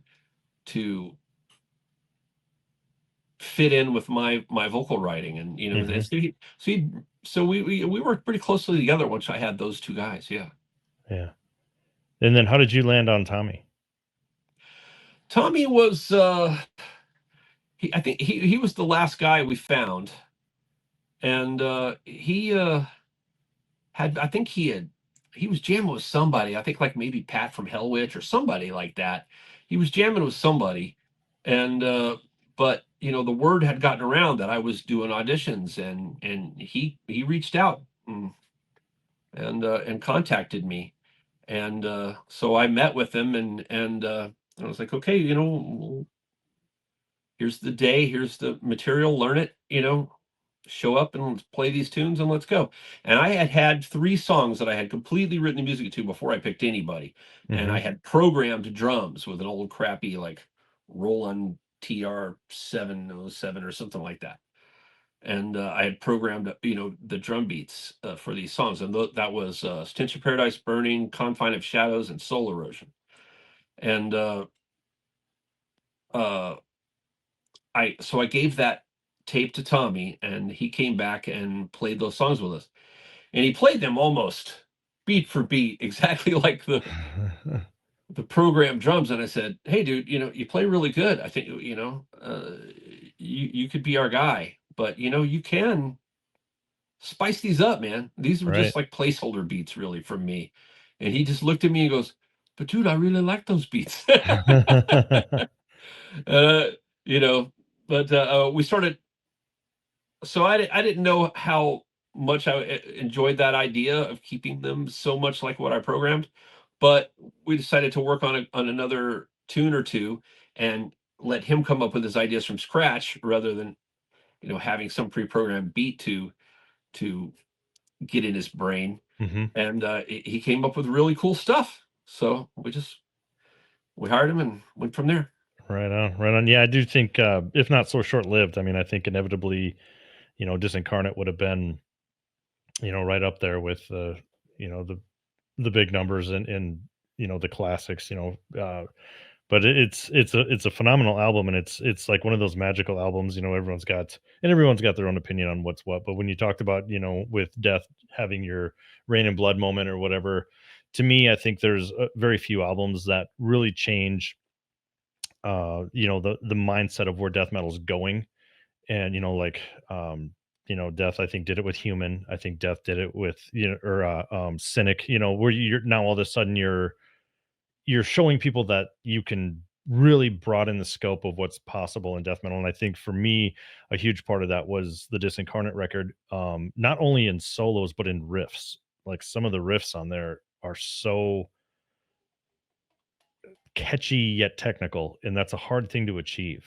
I mean, it's easy to be one or the other, but it's hard to do both. Tell me more about me. But no, I appreciate that. But I think what my point was is I think it really opened up a lot of brains to thinking, hey, we don't have to power chord our way through this. We can have great harmonies and we can do these things. And it's a great record, man. And obviously so short-lived. Was it the Testament thing that came up that pushed this, or what was it was a combination of things. There was also the fact that we had a very rough time on tour because of just finances. Sure. Some shows were very well attended and we'd sell a decent amount of merch, but there was we did well in big markets. We bid it in smaller markets, places that I had come through with Death and Obituary that did good. In the smaller markets, Disincarnate did not do so great. And I don't know whether it was the time, maybe there were other tour packages in town or nearby at the same time. That can be the kiss of death for a show. But it also had a lot to do with just the timing, because that was 93, man, and Nirvana was hitting hard. Yeah. And the labels things were changing. Yeah, labels were bailing on death metal. I mean, Roadrunner certainly was. They only kept a couple of bands. I think they kept Deicide and Obituary. And I can't really think of any other one they kept. Now, they didn't drop us, but Monty very distinctly told me, like, we don't know whether we're going to exercise the option for your second record or not.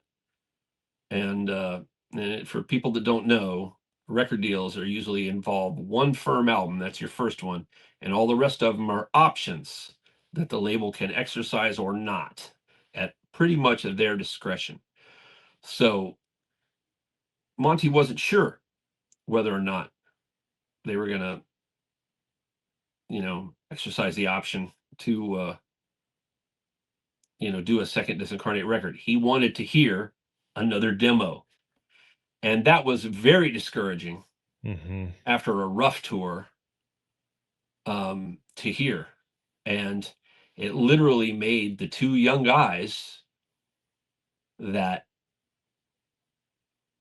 that I had gotten in the band first, Brian and Jason, it literally made both of them just kind of go, maybe we better do something else with our lives, Right.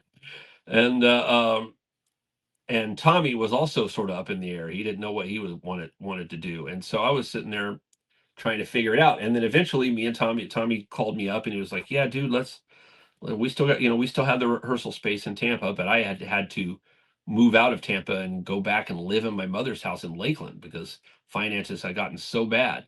Right. And I was no longer working in Tampa, a day job. So I came back to Lakeland but Tommy wanted to keep the rehearsal space. It's like, all right, let's just keep it and let's get together and rehearse and write music.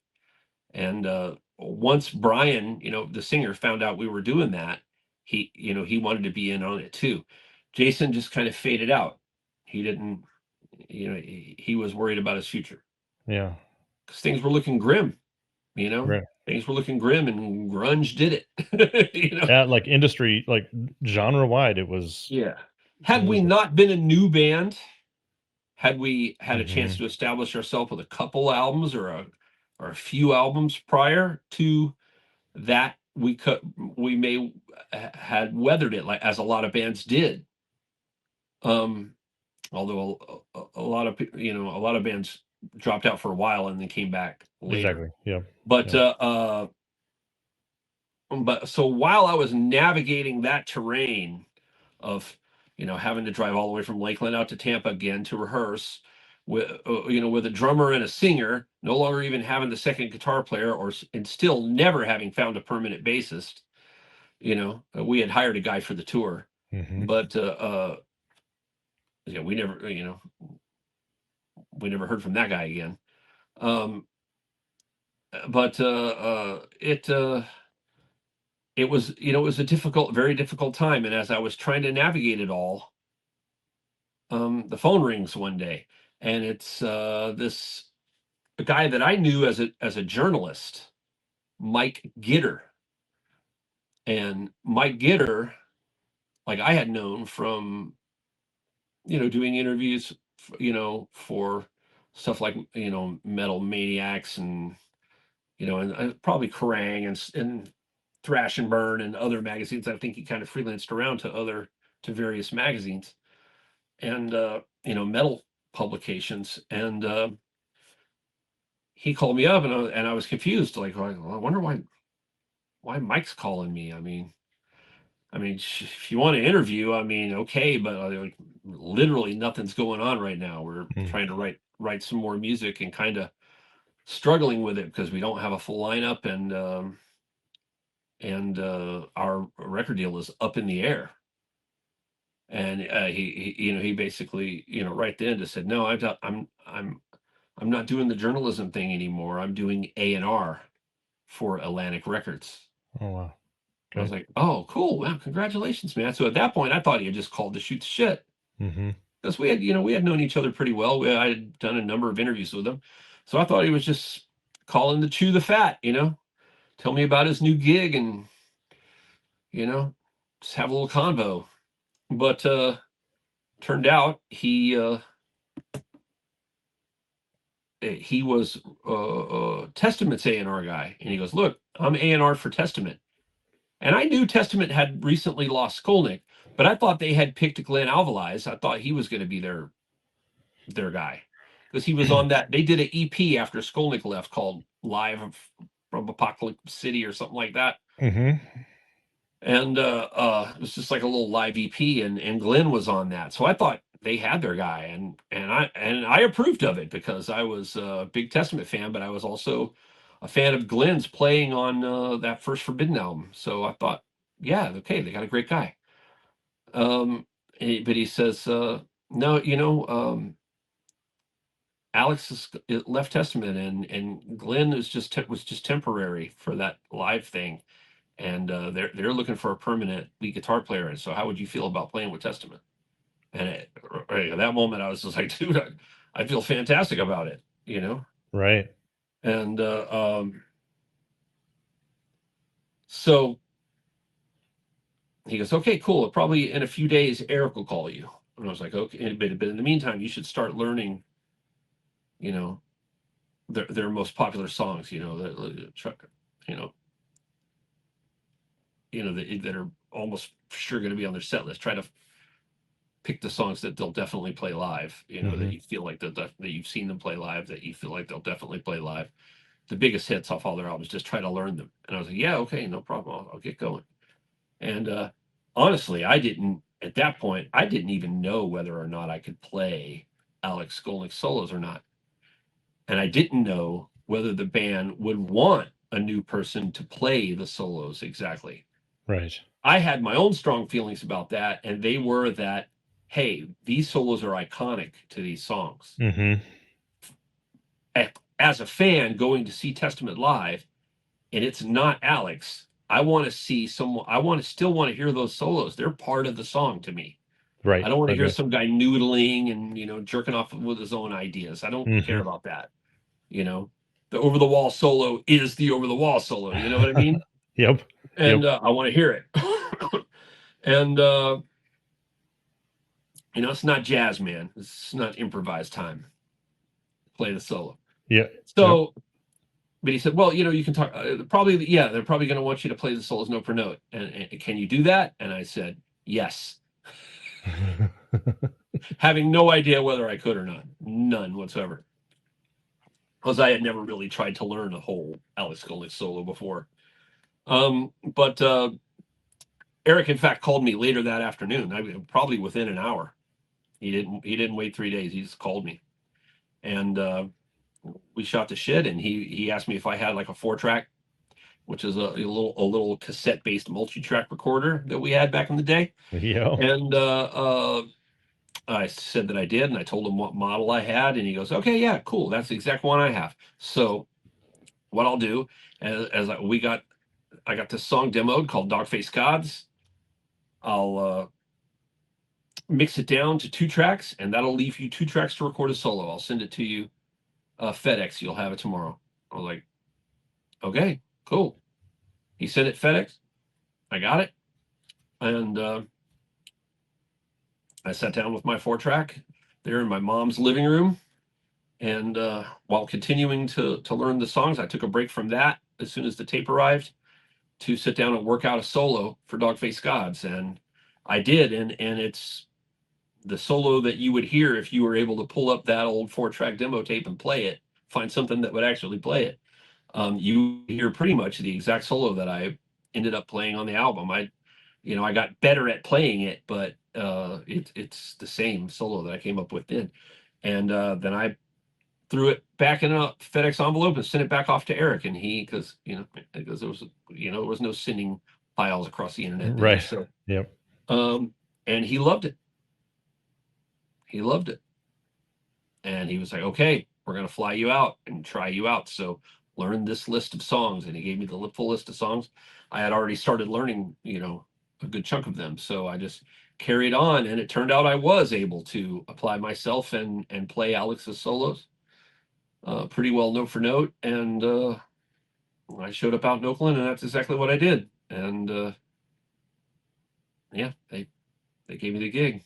Yeah, it was a good match for you guys, I think, with obviously guys like you and I, grew up on a lot of stuff in the vein of Testament, if not Testament, and then Testament's kind of migration into being a little bit heavier through their career, that it seemed like a great match for you guys. New blood for them. Yeah. I always kind of it's like I've never really thought of Testament as an influence to me. Mm-hmm. I think just by virtue of playing in the band for a while, and of course I was a fan, but I became a fan in the same year that and on the first tour that I ever did, the first professional touring that I ever did, I was on tour in the UK or Europe, one or the other, when I got the Legacy.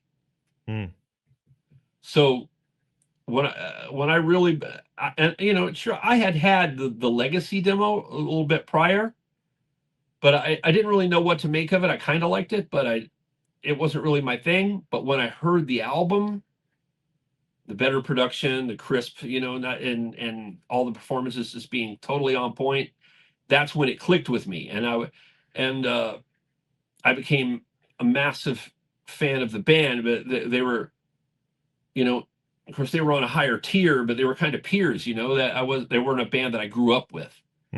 They were a band that I sort of came of age with as they did. You know what I mean? Mm-hmm. My career started the same year as theirs did, 1987. Mm-hmm. And but I loved them, and I purchased every record, but I had never tried to learn really any of it until that moment. And that I was offered the gig, and I did it. And after we practiced at the rehearsal space, they wanted to go get lunch at it. Let's take a break and go get lunch. And he said, at this cafe over here, then we'll come back and run it again. And because they had given me some pointers and tips and this and that, just it almost seemed like sort of set up, like staged. But But I went to lunch with them at a cafe near the rehearsal place, and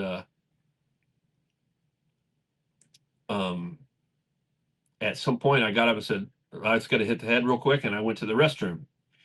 And it's like they had it planned, like they were trying to get me to have to go to the restroom. They're waiting for me to go to the bathroom. And when I did, they had their little plan, and they did this whole thing. They were all just sort of sitting there, kind of grim, like Like it ain't gonna work. And he goes like, dude, we don't really need to go back and run through it again. We've kind of made up our mind, and so we're just gonna drop the hammer now, and there's no point. And they're all just looking like trying to not make eye contact and just looking like bummed out, and kind of. Yeah. And then he told me I had the gig. And then what was your first thought? I was just like trying to read the room, and I was just, I was still sort of shell shocked a little bit anyway, and I was like, well, I don't know what to make of this. It doesn't look that promising. They don't even want to go back and go at it again. Maybe they've either decided to me going to the bathroom. Honestly, what I thought was that me going to the restroom gave them their first moment to confer privately with each other and make sure they were all on the same page, and that perhaps they didn't really feel like I was the guy. Right. The thing is, like, where I would be at is like, man, it could be anything. Like your playing could be top notch, but if one dude not feeling your personality, you know what I mean? That's what I would be. Yeah. It could literally be anything. But they welcomed me to the band, and it was like great way to do it. It was just good times. Yeah. Or, it was just we had a great night. We finished our food, hung out, had some drinks, this, that, and the other. I don't even remember now whether we even went back to rehearsal space and played some more. We probably did, but probably not too much, And but it was a whole different vibe after that. It was just like, yes, Now, but immediately the thoughts started flooding my head of, okay, I have to plan how to move to California. And luckily it wasn't that big of a deal. I didn't have that much stuff. I had already moved out of my apartment in Tampa, and basically my stuff was just all packed up in boxes and stacked up against a wall at my mom's house, where I was sleeping on the couch in the living room. Had basically taken over the living room to practice to their credit, they let me alone and let me have the living room. And they just went in their bedroom and watched TV, watched their shows in the evening after they got home from work. And they let me have the living room all night, all day and all night, to practice the Testament tune. So they knew it was a big deal, and they knew it was really important to me. Yeah, it seemed like it came at a perfect time for you. Yeah, it was like a lifeline, because I was, like I said, things had gotten just sort of uncertain. Ground had gotten really shaky. It was like, great, I decided to do my own band, and my own extreme, crazy death metal band, at a time when the label's pretty much dropping all their death metal bands and signing a bunch of grunge. And grunge is taking over everything. And I had worked for a number of years for Aces Records, which was a really killer metal and rock, record store, focused record store in, first in Oldsmar, the other side of Tampa, and then in Tampa on Fowler Avenue. So I worked both locations, and so I worked there for kind of a long time. And about that time, about in 92 going into 93, I started noticing like kids who for 3 or 4 years I had been selling like death metal and extreme thrash stuff to. I started noticing those kids coming in with a box with all this death metal and metal stuff in it.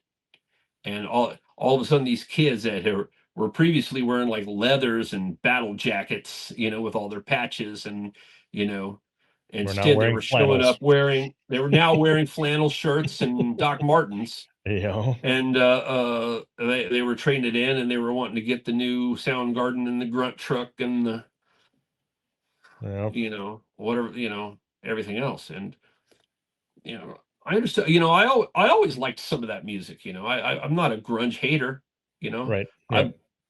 I loved Alice in Chains. Of course, it's arguable whether or not they were actually really grunge, but they were certainly part of that movement, that Seattle movement, Hmm. whether you want to qualify them, you know, quantify them as grunge or not. But, you know, I liked some Soundgarden. I liked some Pearl Jam. I liked some, you know, some of the other, you know, bands of that ilk.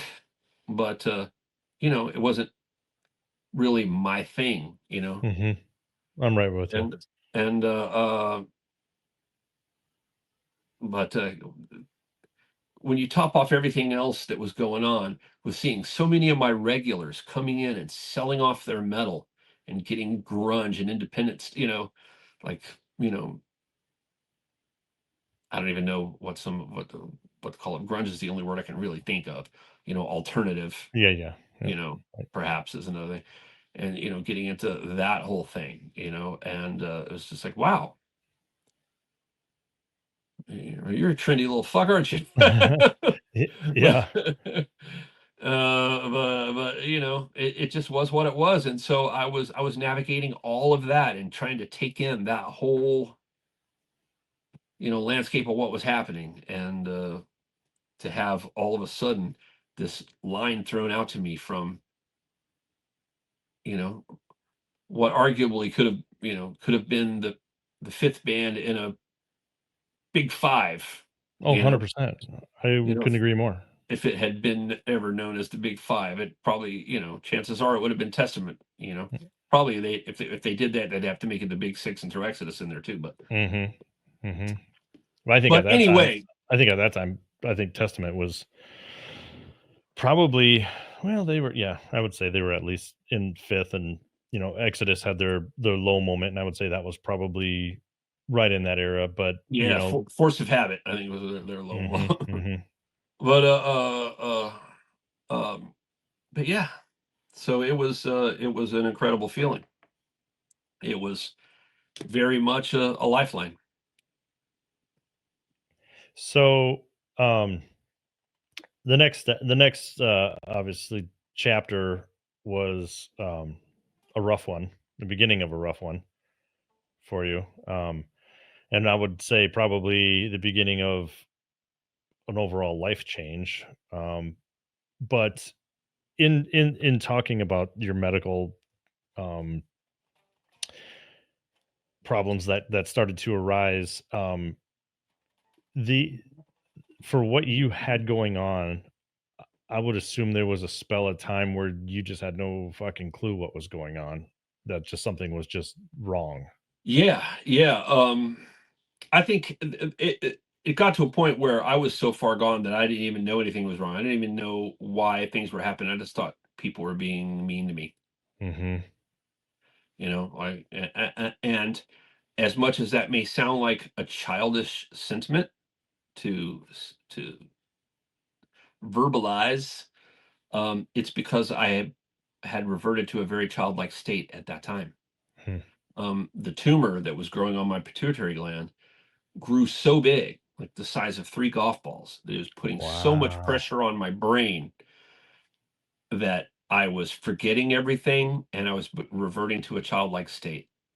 And I was seeing things and talking to people that weren't there and doing shit like that. Sure. And once that starts happening to you, guarantee you the majority of people around you, especially if they're from a scene where people have been known to partake of Mhm. lots of drugs, you know, that's what they're going to think. Mhm. You know what I mean? And that's Yep. exactly what happened out in the Bay Area. That's Right. exactly what happened. Um, People just assumed, no, well, James is a haven't yeah. really known James to be a drug user. He doesn't even really smoke pot hardly ever. And so, you know, he has a few drinks. He's kind of a lightweight on drinks too. So he's not an alcoholic. He never known him to be a drug user, but he must have gotten a hold of some drugs and gotten hooked on something and just fried him, you know. That's what people were thinking.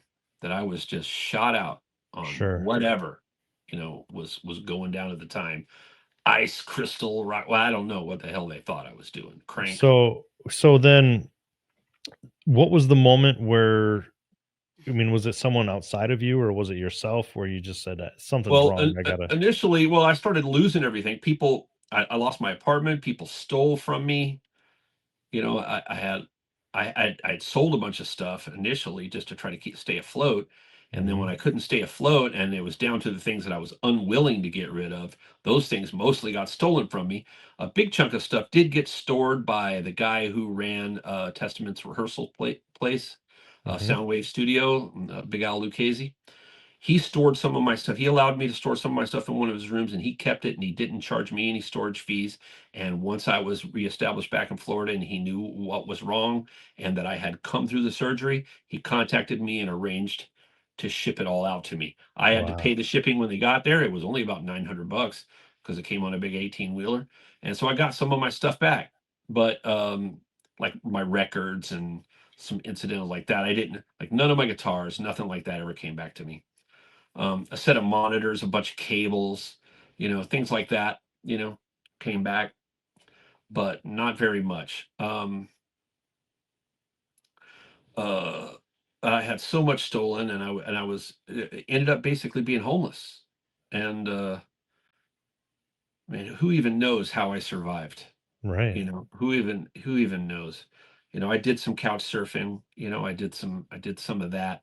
I also did some huddling in doorways in San Francisco with the bitter wind cutting through the San Francisco hills Mm, and just somehow surviving. right. Getting, finding a dollar and trying, a couple of bucks and trying to buy a slice, pizza slice somewhere, cheap piece of cheese slice or a cheeseburger from McDonald's. It was Well, still when you're it was out still in cheap that fast food prices then. when you're out kind of in not your comfort zone, halfway around, Yeah, well, all the way I had around no the country. family there. Yeah, Yeah, and no then family at all. when you're bone broke, where do you go? How do you get home? How do you get to, Yeah, yeah. Well, here's how it happened. My family in Florida had been realizing something was going wrong with me. They did not know what it was.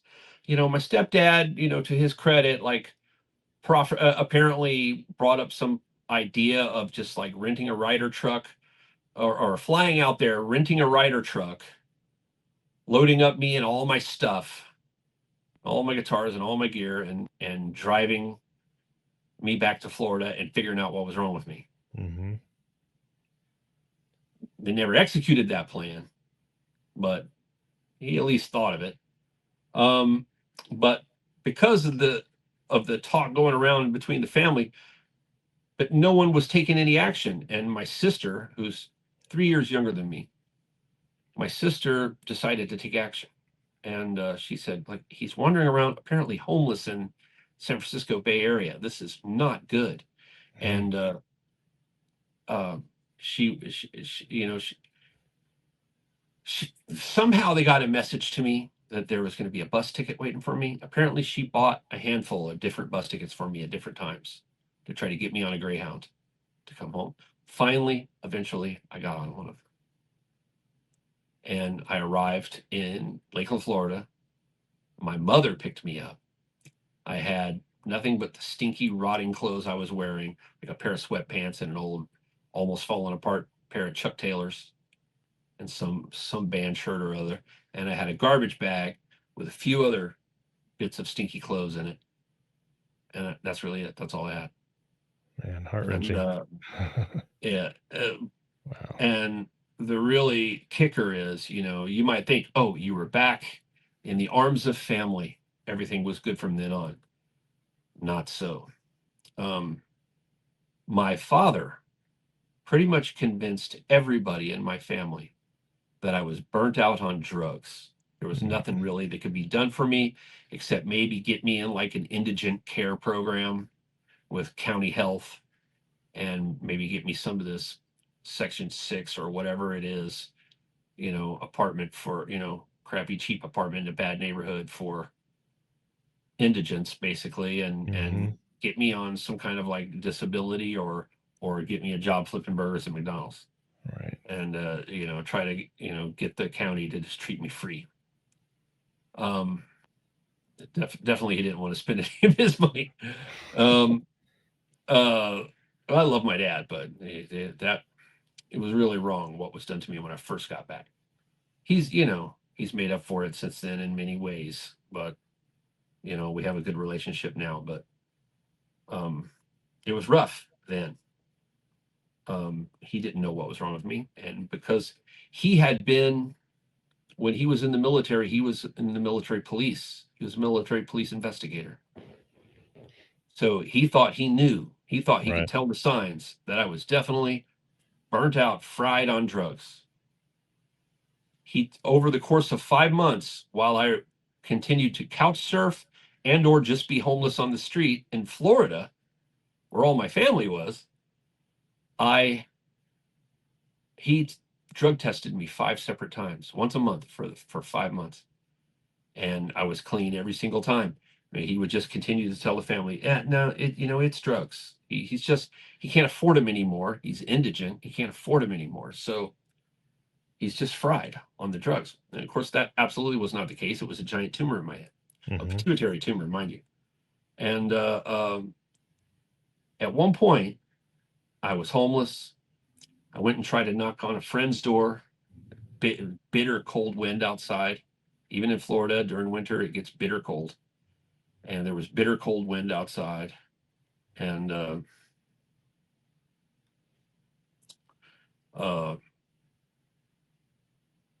my friend would not answer the door, would not let me in. At one point, he did answer the door and yelled at me for knocking on his door. I'm still good friends with that friend. I'm not going to name him because we're very good friends. But he didn't know what was going on with me. No one did. I can't really blame anybody. I don't really hold anybody to fault. It may sound like I'm laying some blame at the feet of my dad or my friend or whatever. They believed what they believed honestly. They really did believe it. So, if I thought that about someone, I might react in a very similar way. If I were convinced that they were just on drugs was their problem. Who knows? I don't know. I've not been in that situation, but I walked away from my friend's house. I kind of remember this. I ended up getting them to hand me their phone at least out, and I called my mother. My mother did come and pick me up. My mother took me, I think, to spend the night at her place. Then the next day, my sister came and got me. And my sister took me to, and this is after I had been there for 5 months, doing this routine of couch surfing, sleeping outside, whatever, being homeless. My sister came and picked me up and took me to a motel. And she paid for it through the weekend. It was like on a Friday. She picked me up. She paid for it through the weekend. Said, you're going to have to leave on Sunday, but you got it for tonight, tomorrow night. And she bought me some food that I could just eat out of the package. And she gave me a little bit of money. And she said, this is all I can do for you right now. But I'm calling our I'm calling she, whenever she's mad at him, she would say, your father. I'm calling your father. And I'm going to tell him to help you. He's the only one who has the means in the family to help you right now. He's the only one who has the ability to do it. And so I'm going to call him and tell him to help you. And he's either going to do it or he's never going to hear from me again. That's for sure. She basically threatened him. Right. That's my understanding. And of course, I don't have direct memories of this stuff, so I'm just going by. Or perhaps it was just implied. She may not have directly threatened him, but there was an implied thing, like, you need to do this. I think there might have just been kind of like an implied or else. Sure. So my dad came and picked me up. He wasn't super happy about it, but he did. I hung out with him for a while. He watched me for a few days. I slept at his house. And he said, okay, here's what I'm noticing. you're definitely, whatever you did to get fried, you fry your brain, it's done. You just got to deal with it. Whatever drugs you took, I don't care. I don't want to hear you're saying you didn't. I don't care. I know what I know. But you need to get a job, and you clearly can't do what you used to do anymore. You're shot for that. So you need to at very at least be able to flip a burger. And I've noticed you the last couple of days trying to read things in the newspaper in the morning, and you're like doing like this. He said, you need some reading glasses. And I was just like, well, Dad, whatever it is that's wrong with me, the eyesight thing happened together with it. It's part of the same thing. And he's just like, no, it's not. You're a Murphy male. You made it to your 30s without needing glasses. Consider yourself lucky. I had to start wearing reading glasses, in my 20s. So, and so you just consider yourself lucky and just shut up with that. I don't want to hear it. And he said, here's what's going to happen. I'm going to take you down to county health and register you as an indigent. And then I'm going to take you somewhere to get some off-the-shelf reading glasses. And then I'm going to take you to McDonald's to get you an application. And then we're going to figure out how to get you some cheap housing for people that are messed up. They can't afford it. Right. And I was just like, okay. Couldn't argue. I had nowhere to go, nothing to do. So he took me down to county health, registered me as an indigent there, got me into an appointment. A general medicine doctor saw me, prescribed me ranitidine, which is Zantac, which has since been taken off the market, I think, for causing cancer. Right. Yeah. But I was having reflux. That was one of my symptoms. I was having reflux. And so he basically just prescribed that for the reflux, and that's it. That's all he did. He didn't do any tests, didn't do anything. And then the other thing was they wanted me to talk to a counselor, like kind of like, I don't know, psychiatrist, psychologist, whatever, a counselor. Okay. And to see if, to see what they thought about what could be done to sort of rehabilitate me to where I could at least hold down a job at a McDonald's. And the guy talked to me, and I don't remember what happened. I think I was meant to be scheduled for another visit, but I never went to another visit because when we left that county health, we did go by a little OptiWorld store and went in there to find some off-the-shelf reading glasses. And there was only one other person in the store. It was the clerk, who I think clerks at those places have to at least be optometrists or something. They're not ophthalmologists for sure. Yep. And or optician. They have to be like an optician or something, whatever you call that. You are correct right there. And so he's the only other person in there. And my dad starts handing me off-the-shelf reading glasses. Here's read this text.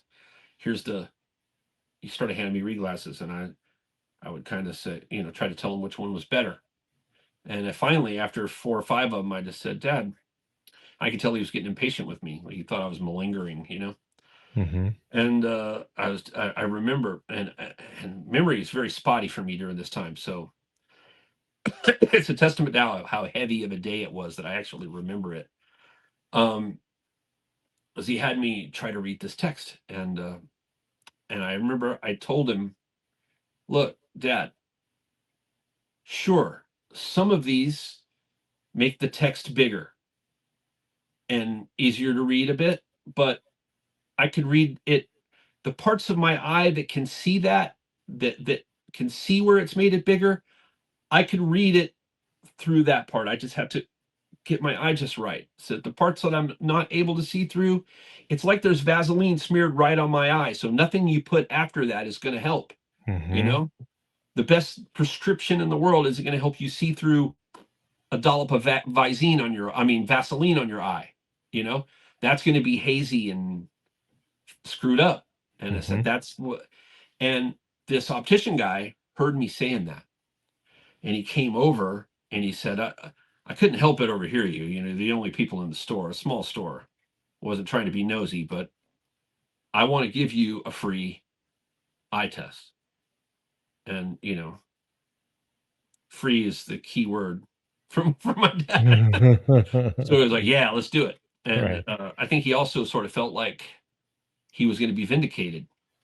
That they were going to prove that I just had presbyopia, old eyes that need reading glasses, Yep. and that everything should be fine, and that I was bullshitting about not being able to see.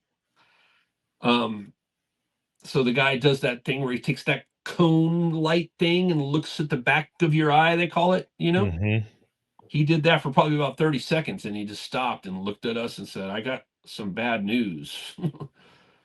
I think you have a very large pituitary tumor that's growing on your pituitary gland right underneath your brain and right behind your optic nerve. And it's grown so big that it's pressing on your optic nerve, and that is causing your visual disturbance. I can pretty much see it. Wow. And at that point, when he said that, I literally watched my dad go about 3 shades pale, and he's already a pale dude most of the time. And his mouth was just kind of hanging open. He's just, That shit got real.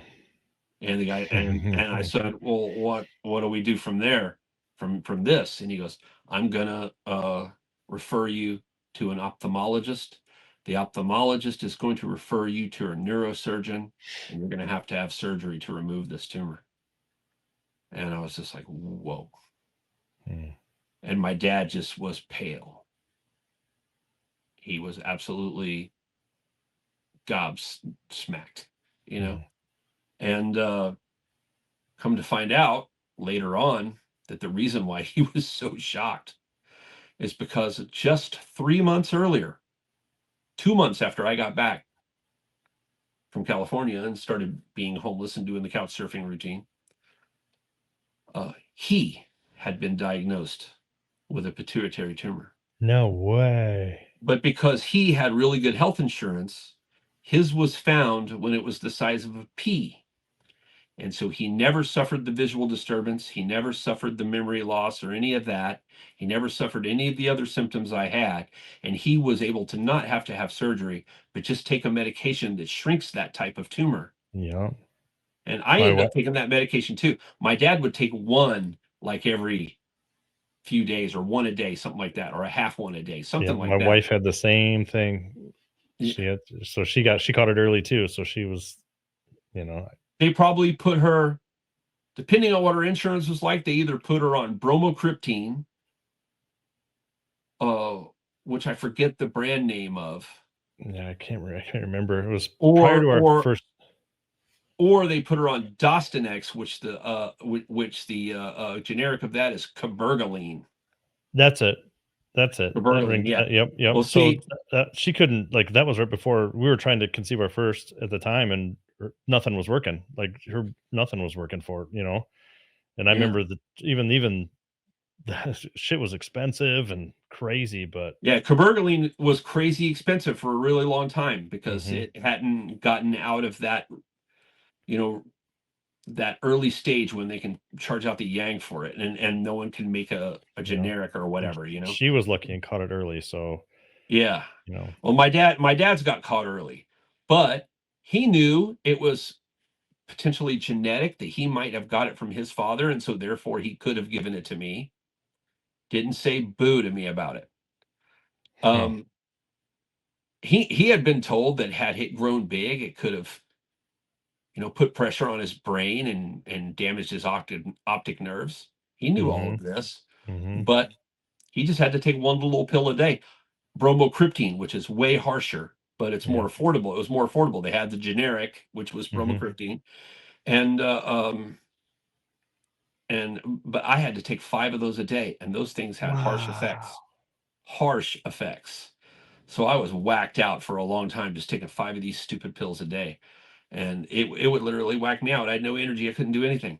But yeah, it finally came out that my dad actually had that same kind of tumor. So crazy. And what if he would have just said, hey, son, I got this kind of tumor. You need to get checked out for it. Maybe it's even what's causing your problem. Let's get you checked out for it. He could have said that, but instead he was like, it's drugs. Yeah. It can't be the thing that just happened to me. Weird, man. That's genetic. Wow. Huh. Kind of leaves you Yeah. speechless to a little bit of degree. Yeah, it made him speechless, that's for sure. And so we went from there, and that's exactly what happened. Went to the ophthalmologist. Ophthalmologist confirmed the optician's diagnosis, made an official diagnosis, and gave me an official referral to a neurologist. We went, and they sent us very specifically to Moffitt Cancer Center in Tampa, because Moffitt Cancer Center is a teaching hospital, and mine was so large that they felt like, you don't have insurance, but they like to see big, crazy cases like this. They'll probably do it if you sign a release that there will be student doctors in the operating theater with the neurosurgeon and the ENT. There'll be student ENTs and student neurosurgeons there. They will not operate on you. They won't touch you, but they will be in there. And I was just like, sign. One thing they never told me, though, was that I only had about a 50% chance of surviving the surgery. Wow. But they did, of course, they did tell my parents that, but I survived. I got through it. And, of course, basically my sister saved my life. She got me the bus ticket from California that got me back to Florida. And then she forced my dad to do what he was going to do, which wasn't great, but it led to the accidental discovery of the tumor. It led directly to the accidental discovery of the tumor, which led to me being able to get the surgery, even though I didn't have insurance. So crazy. Pretty much saved me. Yeah. Well, it seems like everything, all of the information from the beginning of our conversation is like just this giant series of butterfly effect, like circumstantial things. When you stop back and look at life and, how, everything works, like this wouldn't happen if this wouldn't happen. But really, like the things that saved your life were these little things, and how important these little things end up being, it's pretty crazy. Yeah, and it brings me, up to the modern day. Of course, I knew that I really wasn't, necessarily a good candidate for going out on long tours. And I had already started my career as an engineer and producer in the Bay Area while I was in Testament. That's when I got started, and that's when I started really learn. I had started learning beforehand, while I was working with Scotty. I was learning everything I could, absorbing everything I could like a sponge, but and reading everything that I could. And when I got into Testament for the first year or so, I was on salary. So even when we weren't on tour or in the studio, I was paid, and it was a reasonable living wage. It wasn't exorbitant, but I was able to afford my apartment, able to afford my car insurance and payment and food. And so when I had free time, I would just go into San Francisco, take the BART over into San Francisco, and go to all the studios there. And just I got like a handful of them that were willing to bring me in as an assistant or a even just like a runner or something, and I just continue to learn the trade of recording, engineering, mixing and all that stuff. And then I got the budget for my first solo album, and I put together and I got an artist loft studio type thing, and on the near the in Oakland, when it wasn't as bad as it is now. Right. And I mean, you could live in that area when I lived there. You could run a business out of it. I don't know that you can anymore. But I was able to build my first studio, using like, I think I had like ADATs, and I had a big Mackie board with 56 channels and automation and a big, remote on a stand, and all of that. I thought it was big shit. But I just continue learning the trade. I continue working, and then, labels started hiring me, Shrapnel started hiring me to do a bunch of stuff, and Blues Bureau and Magna Carta, and then Necropolis, and then the next thing you know, like Relapse and Metal Blade and blah blah blah, and various labels started hiring me to do things. So I just grew it from there, and then I got sick, and I lost that whole studio, lost all that stuff, and I got back here. But once I got back up and running, I just slowly built it back until I, had a really nice studio once again, and just worked my butt off. And I worked my butt off for like about 16 years. And I bought my house off my parents, and I did a 15-year private mortgage with them, and I worked my butt off and paid it off. Awesome. Awesome. Seems like you're in a good place. So.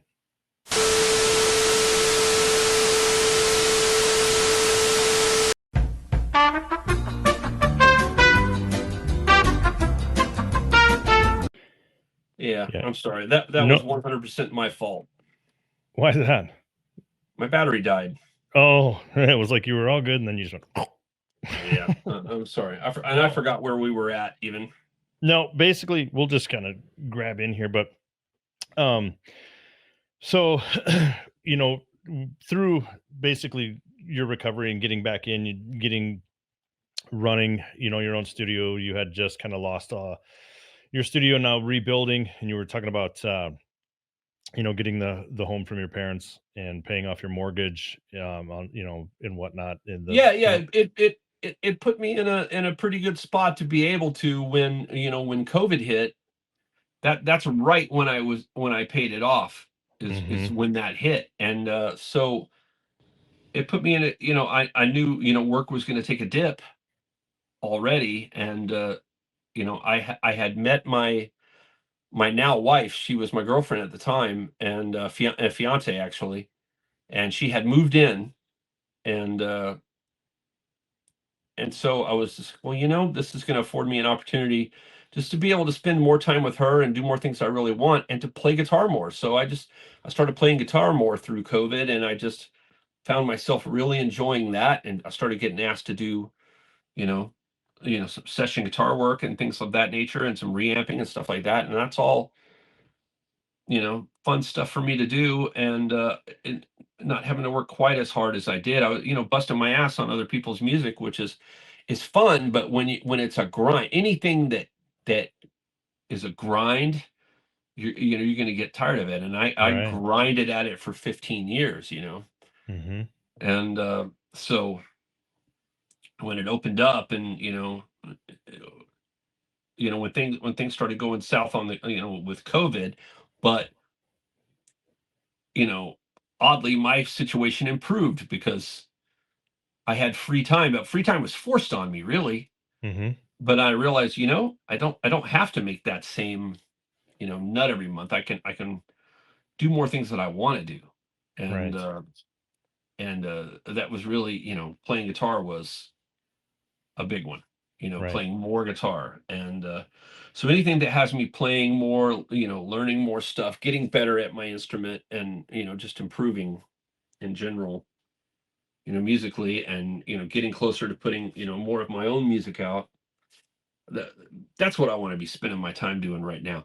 Now, that's not to say that I won't be, mixing or mastering or any of that stuff again in the future. In fact, I probably will, almost certainly, but I'll be doing it more on my own terms, and picking and choosing what I want to do. Because there was a while there where I took just pretty much everything that was Right. thrown my way, whether I enjoyed it or not, or whether I really had enough time to or not, because I was determined to pay this place off.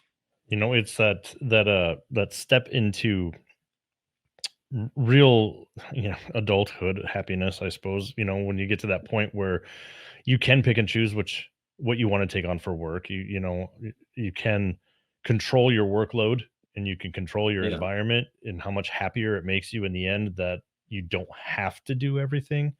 Yeah, You absolutely. can step back and just be like, dude, I don't have to. I'm not passionate about that. I'm not going to touch it.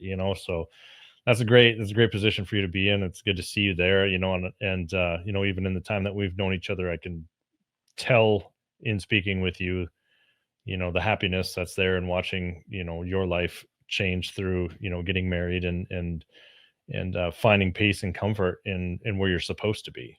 Yeah. So Yeah. No, it's really great. Me and my wife have, we're not, that's not to say we have total freedom to do anything we want to do. We can't just up and jet to Europe or anything like that. We're not well off like that, but we're well off in terms of having some freedom to to not have to worry about rent or mortgage, and not have to worry about whether we're gonna have enough food to eat. It's liberating. Yeah. That comfort is great. So with that said, then when are we going to see new music from you? How is that? Not to put pressure on you, but yeah, I mean, I couldn't really give you a timetable right now because there are a number of things that I want to do, and they're all going to compete for my time. I want to grow my YouTube channel, and to do that, I'm going to have to start doing more videos. And to that end, that's another use for this space. I'll probably do most of my videos here in this space. I still got some work to do. I'm going to hang some guitars on that wall there, and I'm going to do some more decorating and lighting things. Excuse me. And probably some different stuff with being able to get camera angles that I want and what have you. sure. But so there's that. I want to grow my YouTube channel, something that will be, sort of a cottage business that I can control and do what I want to with Absolutely. it. Yep. And I do want to go out and play live more. I would like to go out and play,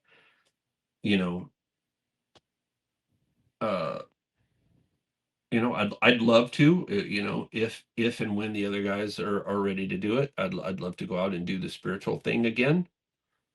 And I most definitely intend to write new Disincarnate music and Good. see where all that takes me. But there's that, and and I'm working on a number of things. Some of the stuff I can't talk about right now. There's all kinds of fun little things coming up. Like there's the official Chuck Schuldiner biography that's coming out, that written by David Gelke. I was interviewed for that, so I'm very much looking forward to that coming out. And yeah, there's a number of I continue to play on other people's recordings as a session guitarist, doing guest solos or whatever, various overdubs or whatever they want me to do. And some of that stuff has been coming out. And one of my favorite ones I got to do, several years ago now at this point, if not longer, was that I think it was the first Anger Rod album, was it It not? was, yeah. Yeah, That I got was a to treat. got to do a cool solo on that. And I like to stay busy, and so there's always something coming out with me on it. Like just recently, the new Abigail Williams has come out. Yeah, good record. No, I think it's Angoria Records or something like that. What are they called? I'm not sure on the label. I It's forget. good. It's a But good record though. It is. it's a new Abigail Williams, and I play a solo on that album. And then there's the oh man, there's a number of things, and I don't know, I'm sketching and spacing, and I feel like an absolute jerk for it, but I can't think of some of these band names, and there's a couple of obvious ones, but oh my goodness. Yeah, that new Abigail's pretty crazy. I think Gabe was a good addition to that unit too. His creativity is top Yeah. notch. So it's kind of shakes things up, but it really gives them an entire new presentation. So I really dig it. It's a cool vibe on that record. Very cool. But I'm gonna see, just to sort of refresh my memory here. I mean, there's some things that I have no idea when they're coming out, and I almost never know exactly when this stuff is coming out. I almost never know. Yeah, but it's like the new and Anger Rod. I'm going to be honest with you. Sometimes I'm so just much in contact, dude. For the longest time, I think I thought of the solo I did for you as I got to do that Chad Pettit solo. I got to do that Chad solo. I didn't necessarily remember your band name for a while until I did. Now I do, and I'll never forget it. But yeah, that was a blessing and a treat. I'm grateful you were involved in that, and it was great because I mean it's now with the passing of LG and whatnot too. It's just it reinvigorated my fire to create that record specifically. You go through your ups and your downs, and sometimes when you're in your valley, uh the greatest things happen, just like in your pretty much a story of your life, with the right thing happens at the right time that gives you that inspiration. And working with Skogsberg and you and LG was like it's just it's hard to put it into words, man. It's a very cool record, and anyone out there that hasn't checked out Angerot should do it. I appreciate it, especially the first record, because I'm on it. Another one that just came out that I'm on is Azure Emote. Azure Emote. Okay. Like Azure, and the second word is emote, EMOTE. So Azure Emote, and I'm on that with quite a lineup of killer people. In addition to the sort of mastermind of it, Mike Hrabovchuk. Andy LaRoque's on it. Oh, sweet. Anna Murphy from Uvalde. I don't know how to pronounce her band's name, Uvalde or something like that. I forget how to pronounce. I don't know if I ever knew how to pronounce it, but she's really cool. She's a vocalist and plays hurdy-gurdy, believe it or not. It's really cool. There's just great people on the record, and Mike Heller on drums. Yeah. It's a good time, and I'm super excited about it. Awesome. Who else? The violinist Pete Johansson. He's played with a bunch of Gothic bands. Okay. But me and Andy LaRoque are on the same track, which was pretty cool. Also, Kelly Conlon of Death Infamy. Yep. Is playing bass on it. It's a sick record. So those are the two most recent things that I've done that have come out.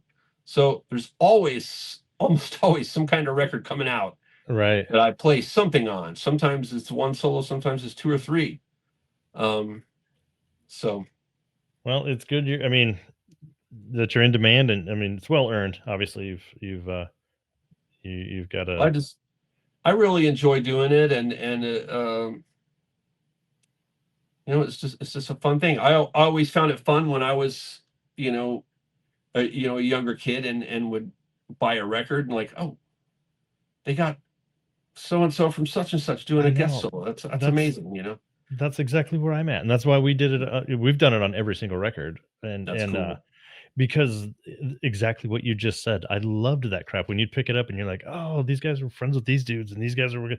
It's just like, to me, that is what made death metal happen, was that camaraderie and that support, that attitude that rising tides raise all ships, and if we all help each other out and we work together, it's for the betterment, not the opposite. And the thing that I like, especially with a lot of guys that are maybe a little bit older, either not in bands or not touring or not doing these things, it's a great way to still be involved and still be keeping your name where it should be. So that's great. That's awesome, man. It's old people stuff. All of a sudden, just out of the blue, talking to you, I've developed wrist pain. This is what happens. It when is. You get old, kids. So avoid it if you can. I don't recommend it. Don't get old. It's. I don't recommend it. I'm just rolling out of my second back surgery, and it's just like, fuck, man. My mind is like, dude, you're 25, and my body's like, no. Not a fan. Wouldn't go again. Yeah. It's now you got to start behaving. I got to start watching what I lift and how I lift it, and how it's like, yep. fuck, whatever. But well, awesome, man. Well, I'm happy to hear that you got some things in the pipe, and I'm really looking. I know I'm not the only one. I know there's probably thousands of people out there who are gonna have the same mentality, that we're really looking forward to seeing a band situation come from you in the future, whether it's a new album, something that you're involved with in its entirety. It's great seeing you on guest spots, but um I'm looking forward to seeing some complete projects from you. I think it'd be wonderful. Right on, man.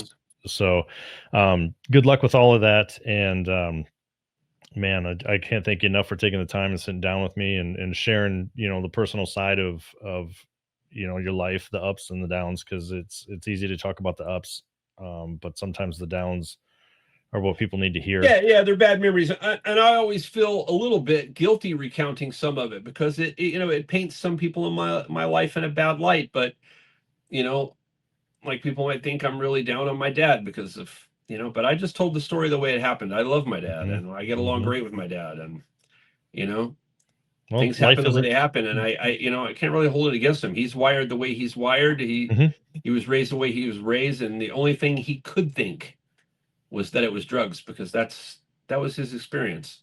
Right.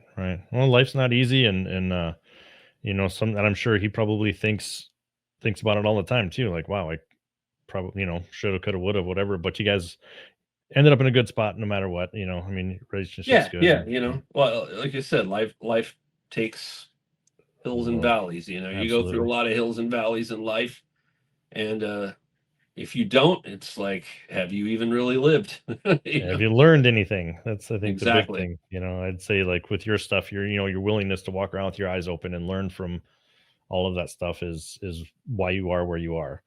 So, Well, I appreciate it, man. Thank you so much for the interview. Yes, thanks for coming on. I'm sorry, I've gotten a little antsy here at the end, kind of shifting and moving all around. Yep, I do all nonstop. I shift. That's part of being old too. But thanks again, my man. No, greatly appreciate it. And then make sure you just send me all of your links that you want me to include in the description, so people connect to you with your YouTube channel or any other outlets you got. We'll get that all plugged in there. And for everybody who does tune in and check this out, well, I have Instagram. It kind of mirrors my Facebook, though, so you can find me on Instagram, Facebook, or YouTube. And YouTube is where I really would like people to go. If you want to see cool content from me and you want to encourage me to do it, go subscribe, because that's what's going to really push me over the edge, is seeing the subscriptions tick up. As it is, I occasionally post a cool, interesting video. I want to get on a more regular schedule and make that more of an ongoing concern. Right. It's where you should be, seen and heard. So, all right, man. Brother. Well, thank you very, very much once again, and best of luck with everything you got coming. And I know I'll talk to you soon. So, take care of yourself, my friend, and thank you very, very much. All right, peace. Take care. All right, later. Thank you so much for checking out this episode of the Growl Podcast. If you enjoy this type of content, please subscribe to the channel. If you like this video, hit that like button, share it on your social media, and help spread the word of the Growl.